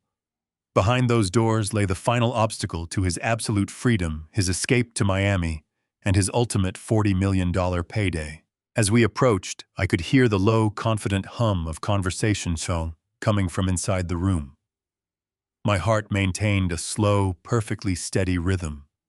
The federal audio transmitter taped securely to my chest felt warm against my skin. Every single word spoken from this moment forward was being broadcast directly to the federal tactical van, parked in the alleyway below, actively monitored by Agent Harris and his armed team. Derek reached out and confidently pushed the heavy wooden doors open. We stepped into the grand executive suite. The massive room offered a panoramic, completely unobstructed view of the city I loved. Seated comfortably around the long, polished conference table were the architects of the impending fraud. I immediately recognized the 3 executives from our rival firm. They wore expensive tailored suits and hungry, predatory expressions. They were the illicit buyers, the corrupt men who had eagerly agreed to purchase my core assets for $40 million in a highly illegal, under-the-table liquidation. Beside them sat 2 of my own corporate board members, men I had trusted and enriched for over a decade, who had clearly been bought and entirely compromised by my son. But my eyes did not linger on the traitors or the corporate vultures waiting to pick my bones clean. My gaze was immediately and violently drawn to the far end of the long mahogany table. Sitting rigidly in a high-backed leather chair was Sarah. Seeing my daughter-in-law in person after 2 years was a visceral physical shock to my system. She looked like a hollow, transparent shell of the vibrant, joyful woman I remembered welcoming into my family. Her skin was deathly pale, stretched tightly over her cheekbones. Her eyes were dull, glassy, and completely unfocused, heavily clouded by the aggressive daily cocktail of sedatives Derek had forced upon her. She stared blankly at the polished wood of the table, her thin hands resting limply in her lap. She did not even look up or blink when we entered the room. The sight of her profound medically induced misery instantly reignited the freezing absolute fury in my blood. Derek had murdered her unborn child, framed his own father for the horrific crime, and then systematically drugged her into blind compliance so she could not ask questions or interfere with his hostile takeover. He treated his grieving wife not as a human being, but as a necessary, quiet prop to maintain his public illusion of domestic tragedy while he funded his lavish secret life with his mistress in Miami. Derek guided me firmly to the chair directly next to him at the head of the table. He did not introduce me to the rival executives. He did not offer me a glass of water. He wasted absolutely no time playing the gracious host. The $20 million syndicate debt was hanging heavily over his head, and he was completely desperate to close the trap before the mob lost their patience. He reached quickly into his leather briefcase and pulled out a massive, intimidating stack of legal transfer documents. He slid the thick pile of crisp white papers across the smooth mahogany surface until they rested squarely in front of me. He pointed a perfectly manicured finger at the yellow sticky notes, clearly marking the required signature lines. His voice was smooth, urgently pressing and dripping with entirely fabricated, sickly sweet concern. "Just sign here, Dad," he instructed, leaning close to my ear. "It officially retires you and transfers the final voting rights to me. It is the only way to save the company from the scandal. Just sign the papers, and then we can finally go home and let you rest." I looked down at the dense legal documents that would officially and legally sign away $40 million of my life's honest work to a syndicate of criminals and corrupt rivals. The room fell completely silent. The buyers held their breath, waiting for the massive windfall. I slowly reached out with a deliberately trembling right hand. My fingers brushed against the solid gold Mont Blanc pen resting neatly beside the contracts. I picked it up, feeling the heavy, cold metal pressing against my palm. I did not look down at the paper. Instead, I slowly raised my head. I looked directly into the eager, greedy eyes of the rival buyers. I looked at the arrogant, expectant, and impatient face of my son. And finally, I looked deeply at Sarah, silently promising her broken soul that the nightmare she did not even fully comprehend was about to come to a violent, absolute end. I looked at the buyers, then at Derek, and finally at Sarah. The silence in the executive boardroom was absolute. It was the kind of suffocating quiet that exists when millions of dollars are about to change hands. The three executives from the rival firm leaned forward, their eyes fixed on the solid gold pen in my hand. Beside them, the two compromised board members held their breath, pale with greed and guilt. They had sold out the man who built their careers, waiting for the final validation of their betrayal. I turned my gaze to Derek. My son was vibrating with anticipation. He leaned toward me as if his willpower could force my hand across the signature line. His expensive navy suit stood in stark contrast to the moral decay rotting inside him. He was minutes away from securing $40 million, paying his syndicate debt, and escaping to Miami. He thought he had orchestrated the perfect crime. He thought the frail man sitting next to him was a defeated ghost. And then I looked at Sarah. She was seated at the far end of the table, staring vacantly at a glass of water, her mind buried beneath sedatives.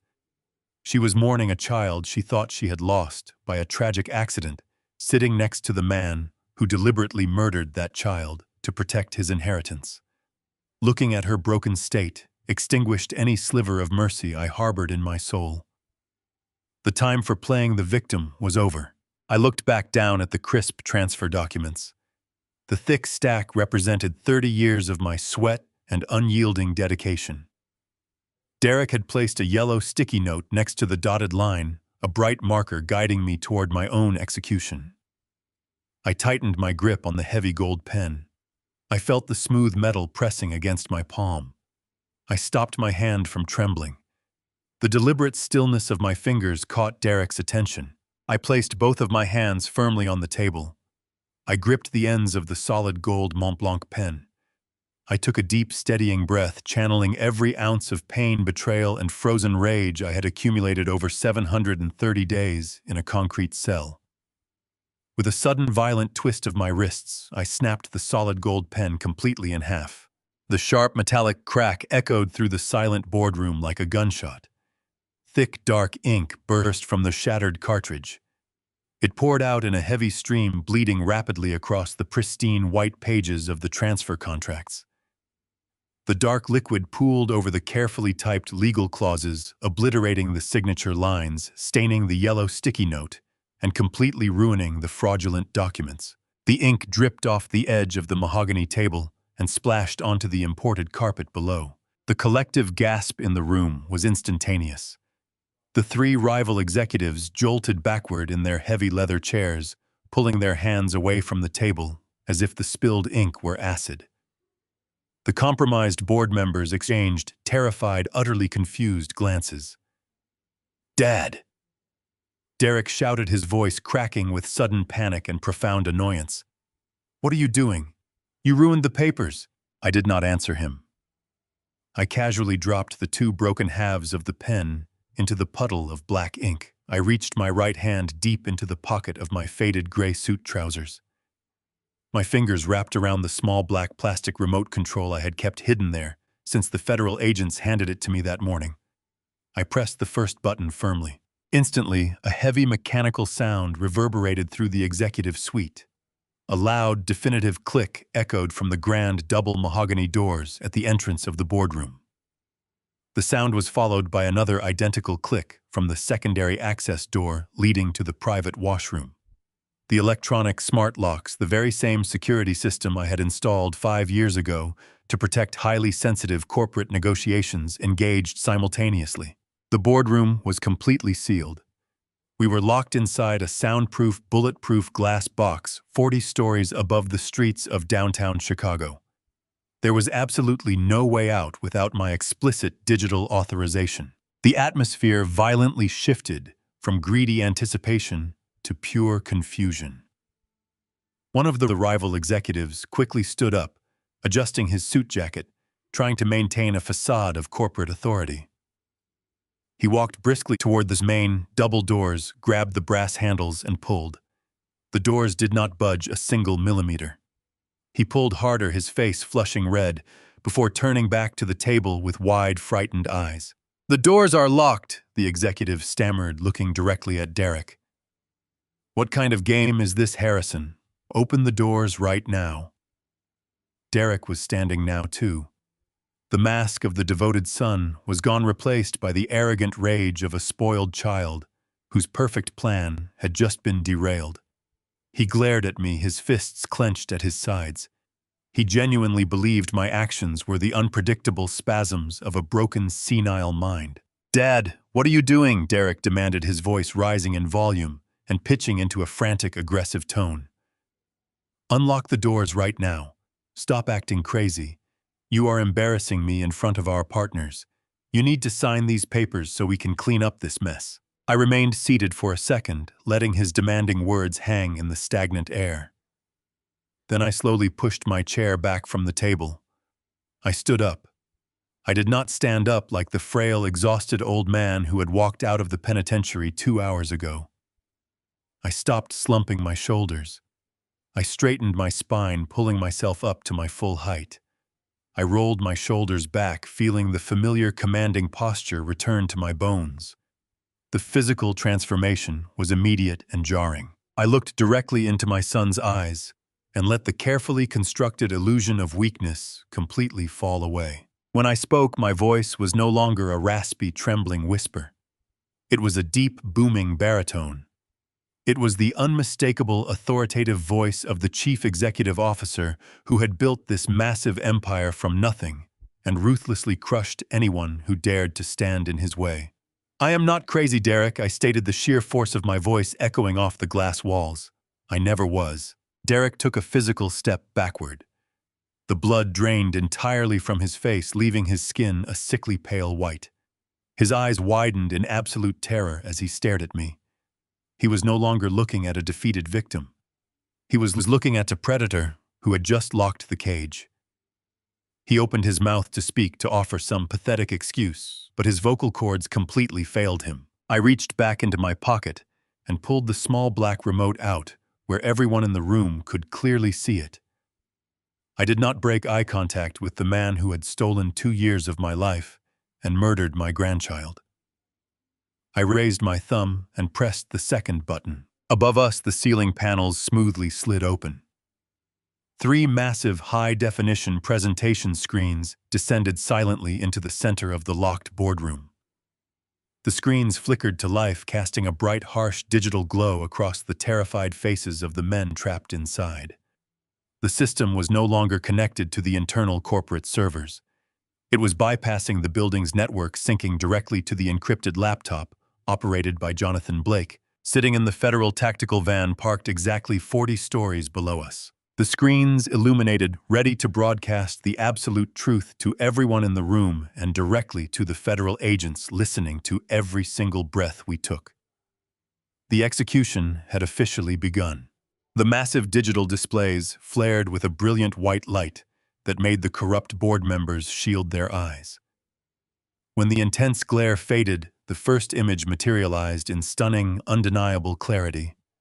It was a high-definition photograph taken just 3 days ago on the sun-drenched balcony of the $8 million Miami penthouse. Derek was standing there in his custom linen suit, his arms wrapped tightly around Monica Pierce. They were kissing passionately, holding crystal flutes of vintage champagne completely absorbed in their stolen luxury. I kept my eyes locked on Derek. The arrogant fury that had dominated his face just moments ago vanished, replaced by the hollowed-out look of a man stepping onto a landmine.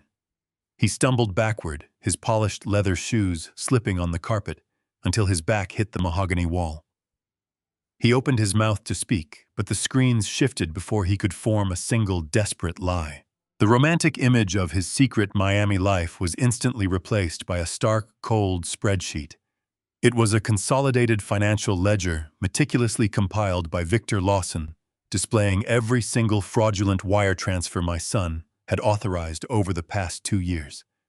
The numbers glowed in harsh red. $12 million. The staggering sum was broken down line by line, showing the money bleeding directly from Harrison Vanguard into the phantom accounts of Pierce Consulting, and ultimately landing in offshore shell corporations. The 2 compromised board members sitting near the center of the table abruptly pushed their chairs back. The metal legs scraped loudly against the floor. They stared at the screen, their mouths hanging open. They had turned a blind eye to Derek's aggressive management style, assuming he was merely greedy. They had no idea he was actively butchering the company they were supposed to protect. The magnitude of the theft meant federal audits, massive liabilities, and absolute ruin for anyone who had signed off on his quarterly reports. But the financial hemorrhage was only the beginning. The screens flickered again, diving deeper into the abyss of my son's unchecked hubris. The ledgers were replaced by heavily encrypted text message logs and digital communications that Jonathan Blake had seamlessly routed to the display. These were not romantic messages to a mistress. These were desperate, frantic communications with known associates of a notorious Chicago organized crime syndicate. The text on the screen detailed the $20 million illegal loan Derek had taken out to cover his catastrophic offshore cryptocurrency losses. The messages displayed explicit threats from the syndicate, demanding immediate repayment. They showed Derek's pathetic, groveling responses, promising to liquidate Harrison Vanguard's core commercial real estate assets to pay his mob debts by the end of the week. He had explicitly named the properties he intended to sell, the exact buildings the rival firm executives had come here today to purchase. The reaction from the three rival buyers was immediate and violently chaotic. The lead executive, a man who had looked so smug and hungry just 10 minutes prior, shot up from his leather chair as if it had caught fire. His face turned a sickly shade of gray. He realized instantly what was happening. He was not participating in a shrewd, aggressive corporate takeover. He was sitting in a locked room, actively conspiring to purchase stolen assets to fund a dangerous criminal enterprise. I was walking blindly into a massive federal racketeering charge. "This is a setup!" The lead executive shouted, his voice cracking with pure panic. He turned furiously, pointing a shaking finger at Derek. "You told us these assets were unencumbered. You told us your father was stepping down voluntarily. You are trying to drag us into a federal crime." He scrambled toward the locked mahogany doors, grabbing the brass handles and pulling with all his weight. "Open these doors," he screamed, banging his fists against the heavy wood. "We have nothing to do with this. We withdraw our offer. We are leaving right now." "No one is leaving," I said, my voice cutting through the panic like a sharp blade. "You came here to pick the bones of my company clean. You can sit there and watch the rest of the show." Derek was hyperventilating now. His chest heaved rapidly. Sweat poured down his forehead, soaking the collar of his expensive navy suit. He looked at me with wild, terrified eyes. "Dad, please," he begged, his voice reduced to a pathetic whimper. "Turn it off. I can fix this. I can get the money back. Just turn the screens off." I ignored his pleas. I pressed the small button on the remote control one final time. The screen changed, wiping away the mob debts and the stolen millions. What appeared next was the ultimate truth, the darkest, most evil secret my son had tried to bury. It was the reason I had spent 2 years in a concrete cell. It was the absolute climax of his betrayal. The display showed a scanned, highly detailed offshore pharmacy receipt. The purchase was made with Derek's secret, untraceable credit card. The date on the receipt was highlighted in bright yellow. It was dated exactly 2 days before that crisp October night 2 years ago. The item purchased was listed clearly in bold, undeniable text: misoprostol, the restricted chemical abortifacient. Alongside the receipt, Victor Lawson had attached a digital timeline. It tracked the delivery confirmation of the pills to a private post office box. Derek maintained under a false name just hours before he came home early to grab files from my study. The boardroom fell into a silence so profound, so utterly devoid of sound, that it felt as though all the oxygen had been instantly sucked from the air. The rival executives stopped banging on the door. The corrupt board members froze. Even Derek stopped hyperventilating. He stared at the giant screen, completely paralyzed, realizing that his most monstrous, unforgivable crime was now displayed in bright lights for everyone to see. Slowly, deliberately, I turned my gaze down the length of the long mahogany table. I looked past the terrified executives and the broken pen bleeding ink onto the fraudulent contracts. I looked directly at Sarah. My daughter-in-law was sitting rigidly in her high-backed leather chair. For the past 2 years, she had lived in a perpetual, medically induced twilight mourning, the tragic, unexplained loss of her unborn child.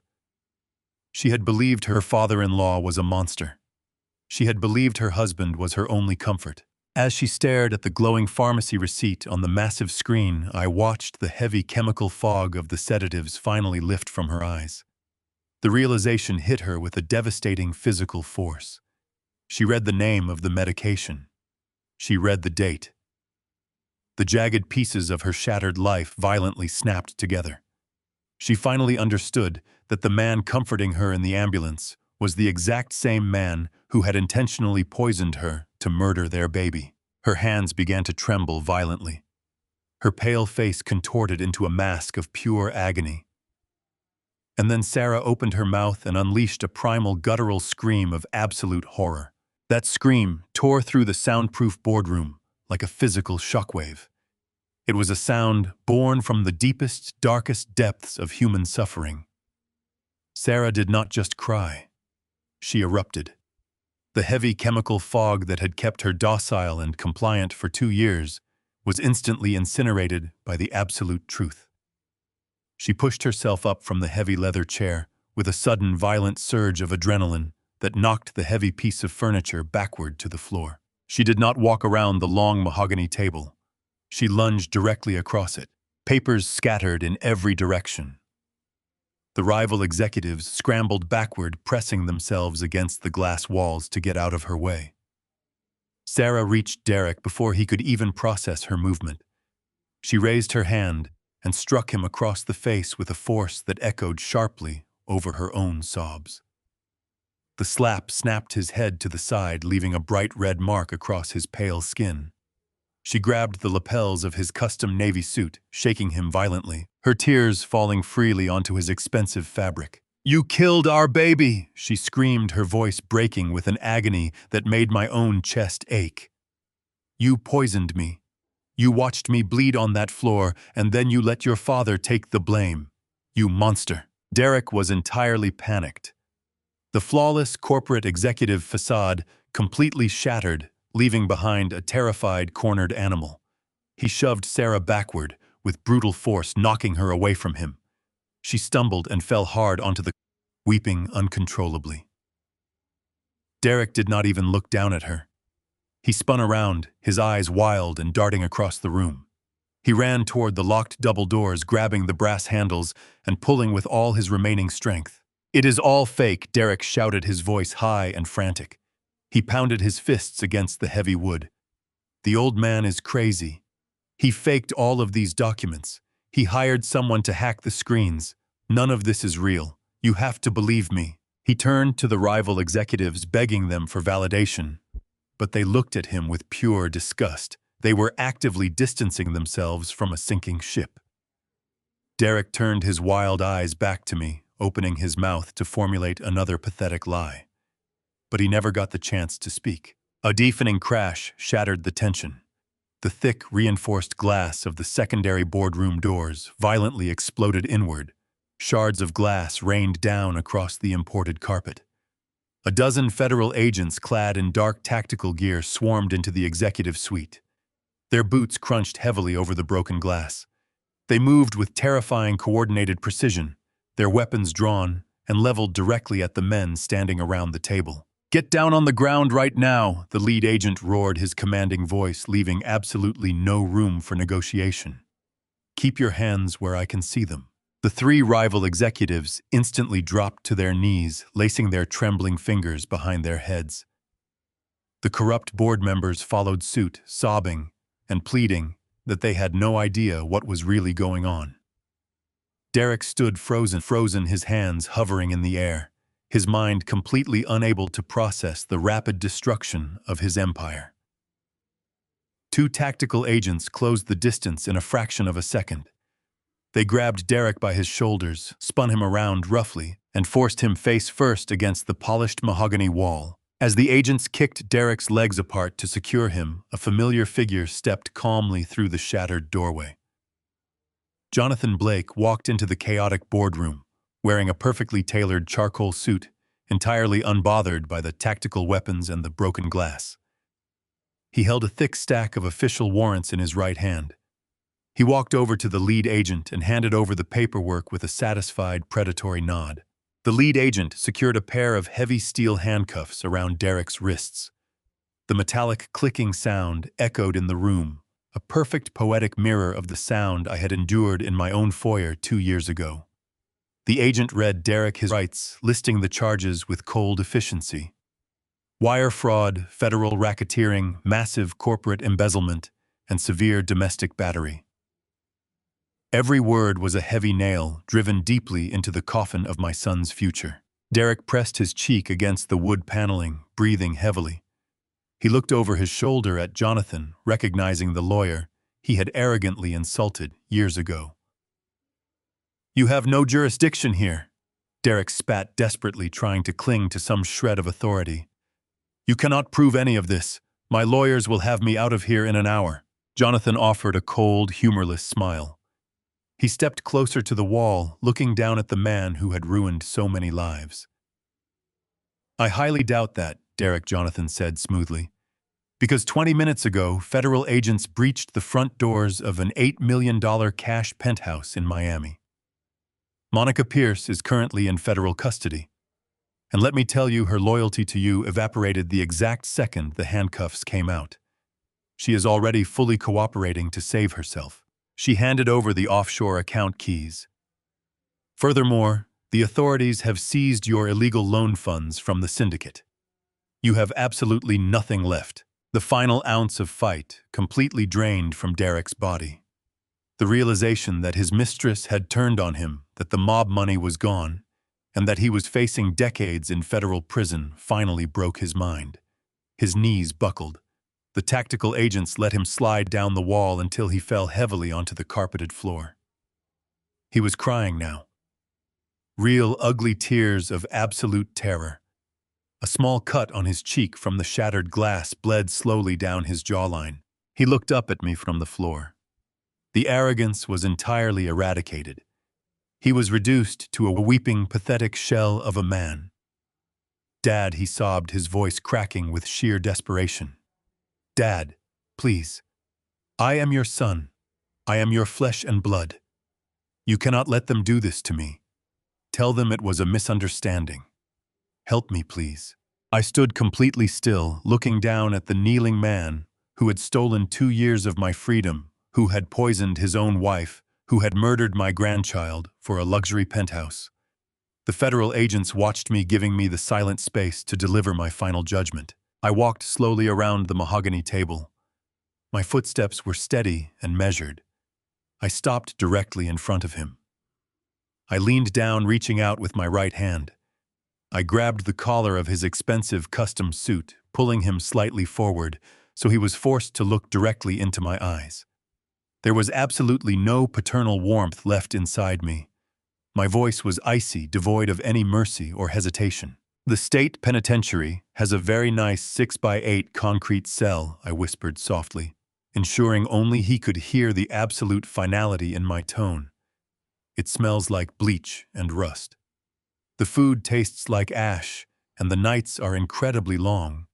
Enjoy it for the next 20 years. I let go of his collar, letting him fall back against the wall. The lead agent hauled Derek to his feet.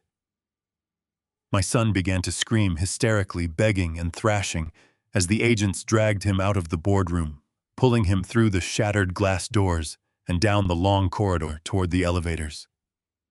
His cries echoed through the building until the heavy steel doors finally closed, cutting off his voice forever. The remaining agents escorted the rival buyers and the corrupt board members out in handcuffs. Paramedics arrived shortly after, gently helping Sarah up from the floor. She looked at me, her face pale and streaked with tears. I walked over and placed a gentle hand on her shoulder. I promised her that I would pay for the best medical care, the best therapists, and the most ruthless divorce attorneys in the country. I promised her that she would never have to worry about anything ever again, and that she was completely free from her abuser. She nodded slowly, leaning into my touch for a brief moment before the paramedics guided her out of the room. Eventually, the suite was empty. I stood entirely alone in the grand executive boardroom I had built. I walked slowly toward the floor-to-ceiling glass windows. I looked out over the sprawling Chicago skyline, watching the city move and breathe beneath the overcast sky. The heavy weight that had crushed my chest for 2 long years was completely gone. The cancer had been surgically cut out of my life. My empire was secure. My legacy was protected. I had walked through the fires of absolute betrayal, and I had emerged unbroken. The deafening shatter of the thick boardroom doors completely obliterated the chaotic tension in the room. The reinforced glass exploded inward, sending a glittering rain of sharp shards cascading across the imported mahogany table and the plush carpet. Before the rival executives could even flinch, a dozen heavily armed agents from the Federal Bureau of Investigation stormed into the executive suite. They moved with a terrifying and absolute precision, their tactical boots crunching heavily over the broken glass. Their weapons were drawn and leveled directly at the men standing around the table.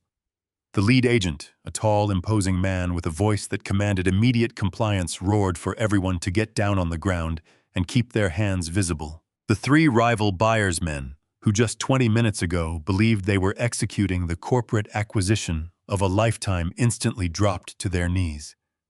They laced their trembling fingers behind their heads, their faces pale with the sudden realization that they had walked blindly into a massive federal trap. The two compromised board members followed suit, sobbing openly and pleading with the agents that they had no idea about the criminal origins of the transaction. But Derek did not move. He stood completely frozen at the head of the table, his hands hovering uselessly in the air. His mind simply could not process the rapid, violent destruction of the perfect empire he thought he had stolen. Two tactical agents closed the distance between them and my son in a fraction of a second. They grabbed Derek roughly by the shoulders of his custom-tailored navy suit, spinning him around with brutal force. They shoved him face first against the polished wood paneling of the boardroom wall. As the agents kicked his legs apart to secure his stance, the lead agent holstered his weapon and pulled a pair of heavy steel handcuffs from his tactical belt. The harsh, metallic ratcheting sound of the cuffs closing around Derek's wrists echoed sharply in the large room. It was the exact same sound I had endured in the foyer of my own home 2 years ago. The poetic justice of that simple click was more satisfying than any amount of money could ever be. The lead agent leaned in close to Derek and began to read him his Miranda rights. His voice was a clinical, unfeeling drone as he listed the staggering charges. He informed my son that he was being placed under immediate federal arrest for multiple counts of wire fraud, extensive money laundering, conspiracy to commit corporate embezzlement, and severe domestic battery. Every single charge was a heavy nail driven deeply into the coffin of Derek's future. My son pressed his cheek against the cold wood paneling, breathing heavily, his chest heaving with panic.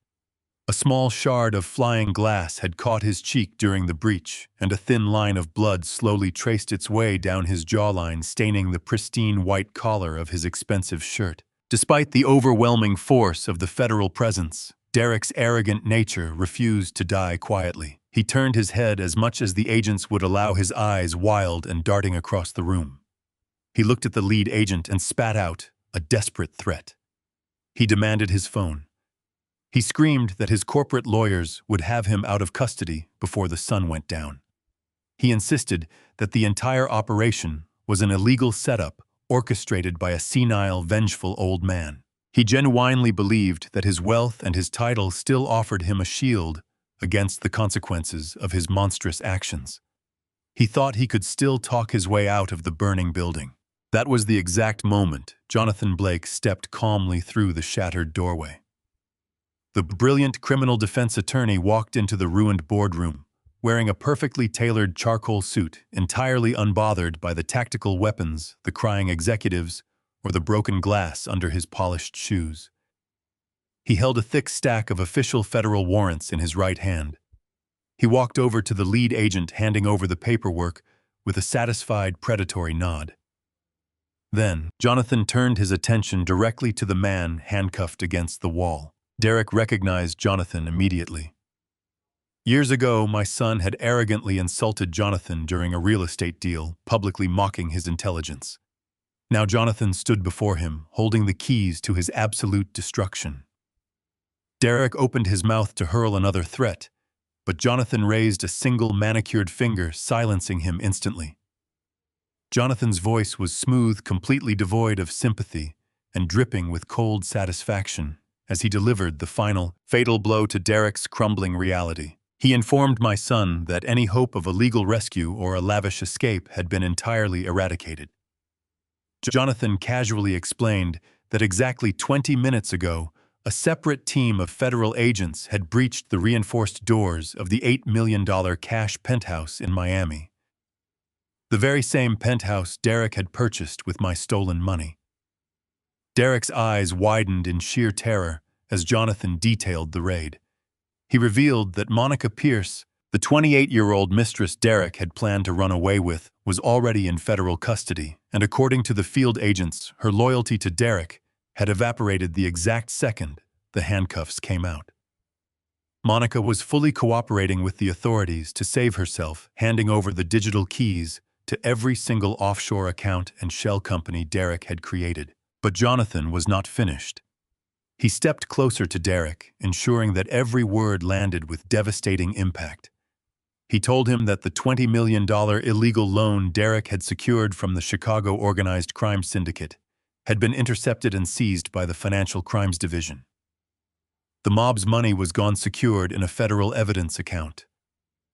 Derek was entirely exposed. He had no mistress waiting for him.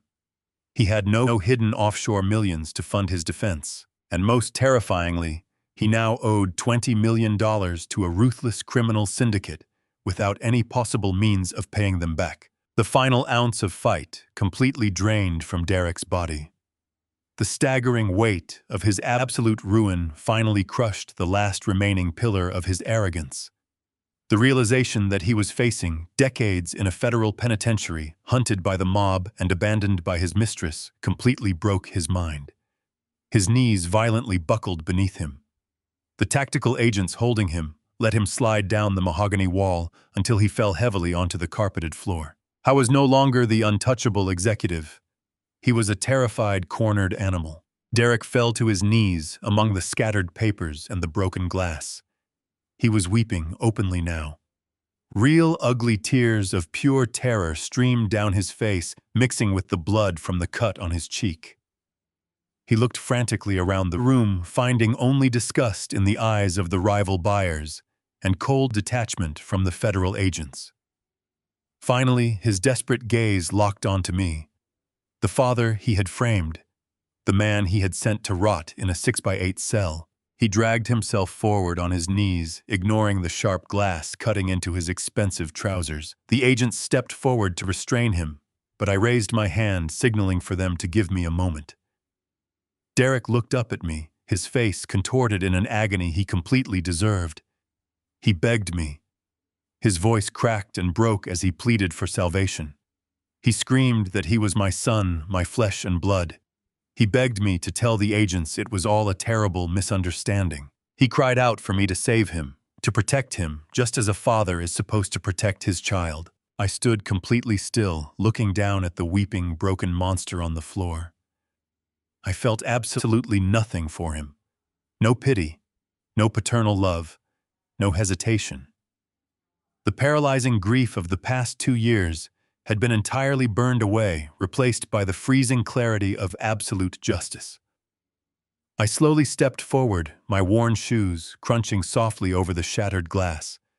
I began to walk deliberately toward the kneeling man who had stolen 2 years of my life, murdered his own unborn child, and poisoned his wife's mind, preparing to deliver my final judgment. Every single step I took toward him felt like lifting a massive, suffocating weight from my aging shoulders. I looked at his trembling hands secured tightly behind his back. I remembered how those very hands had poured a warm glass of milk for Sarah. I remembered how those hands had crushed the powerful abortion pills and stirred them into her drink with calculated, unfeeling precision. I remembered how he had used those hands to point a shaking, accusatory finger directly at my chest while the police dragged me out of my own home in handcuffs. The sheer audacity of his current pleas for mercy was staggering.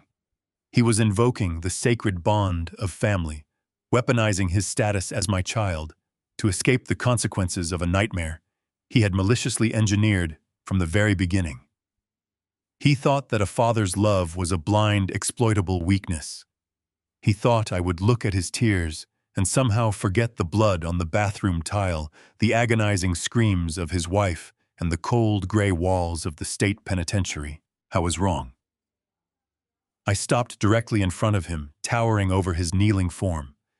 The entire room fell into a deathly silence, the federal agents watching intently as the architect of this corporate and familial destruction stood ready to face the architect of his absolute downfall.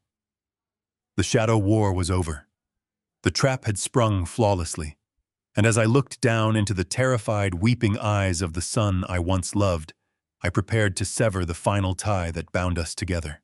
I slowly leaned forward, closing the physical distance between us until my face was only inches away from his.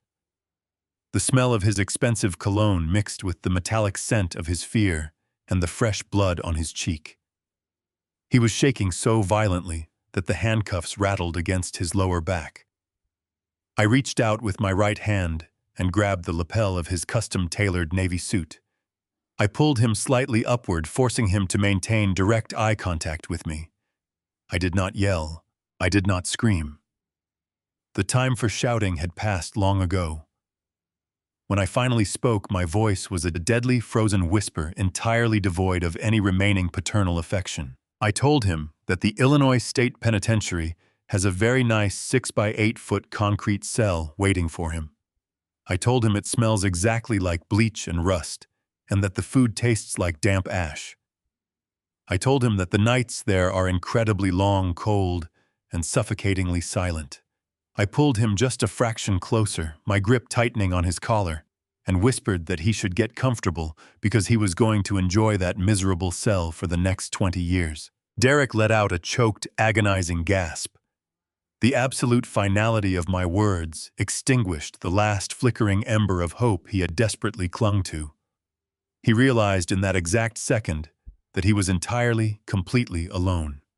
His father was gone, replaced by a man who had survived the very hell he was about to enter. I released my grip on his suit, letting him drop back down to his knees on the carpet. I stood up straight and gave a sharp, definitive nod to the lead federal agent. The agents hauled Derek to his feet. His legs could barely support his own weight.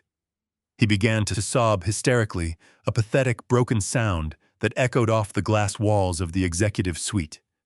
He thrashed weakly against the firm grip of the tactical officers, crying out my name one last time, begging for a mercy he never once considered showing to his own flesh and blood. They dragged him roughly toward the shattered double doors. The crunching of the broken glass beneath their heavy boots formed a fitting soundtrack to his exit.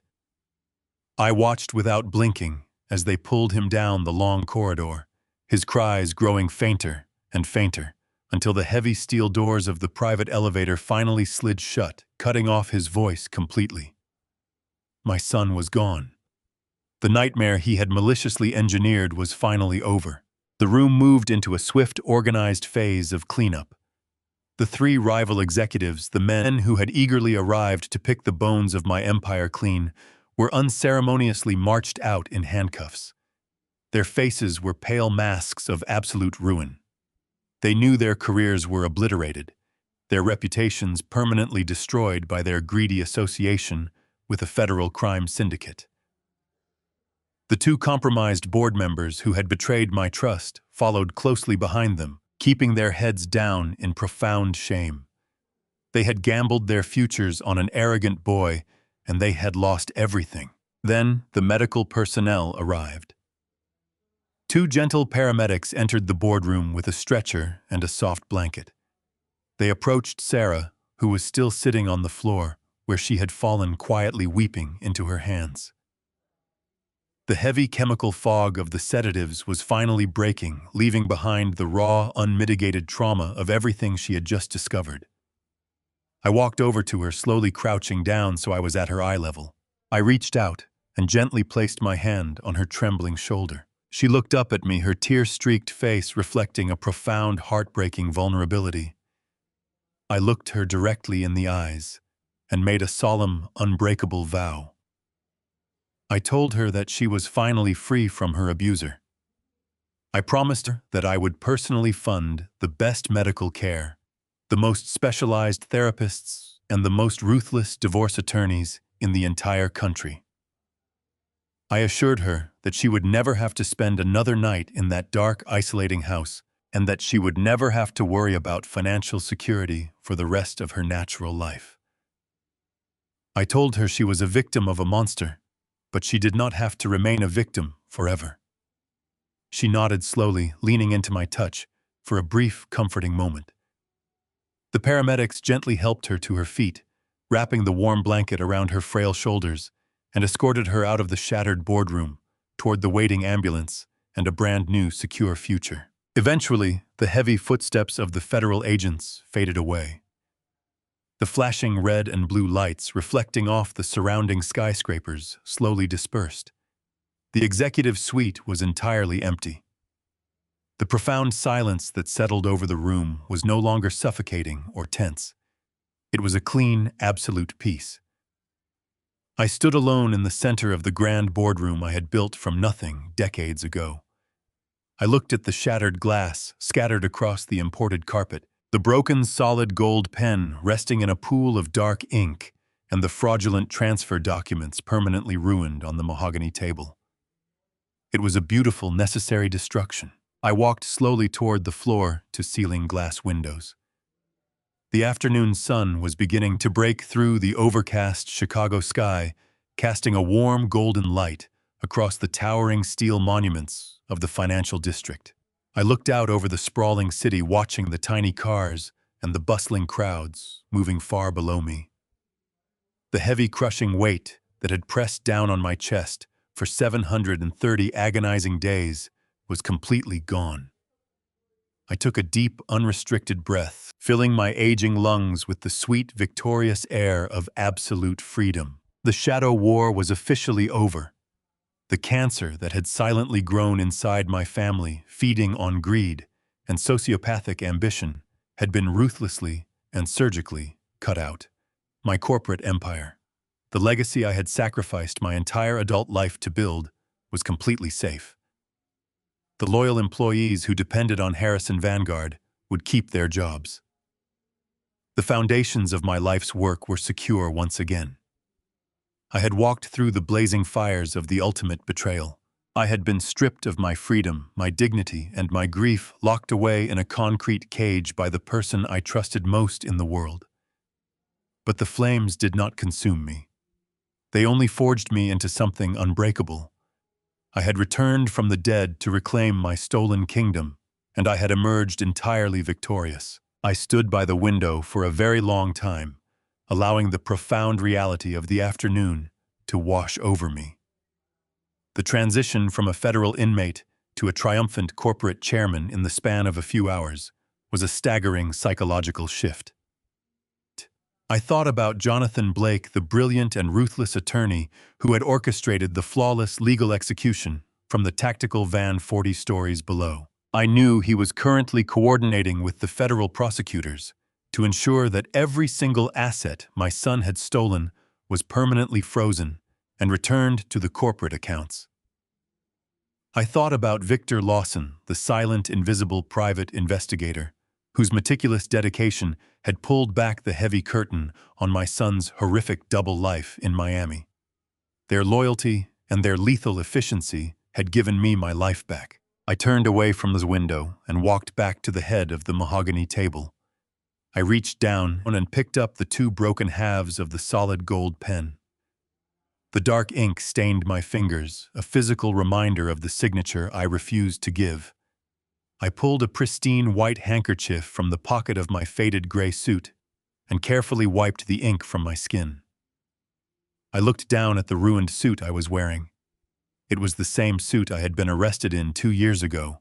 It was a garment steeped in trauma, false accusations, and the suffocating despair of a framed man. But today it had served as the perfect disguise, the ultimate armor of deception that had lulled my enemies into a fatal sense of absolute security. I realized that the man I used to be, the blindly loving, constantly forgiving father who had built this company, died. The moment those handcuffs clicked around my wrists in my own foyer. That man was weak because he allowed his unconditional love to blind him to the glaring toxic reality of his own flesh and blood. The man standing in the boardroom today was entirely different. I had learned the hardest, most agonizing lesson a parent could ever learn. I had learned that true strength does not lie in endless forgiveness.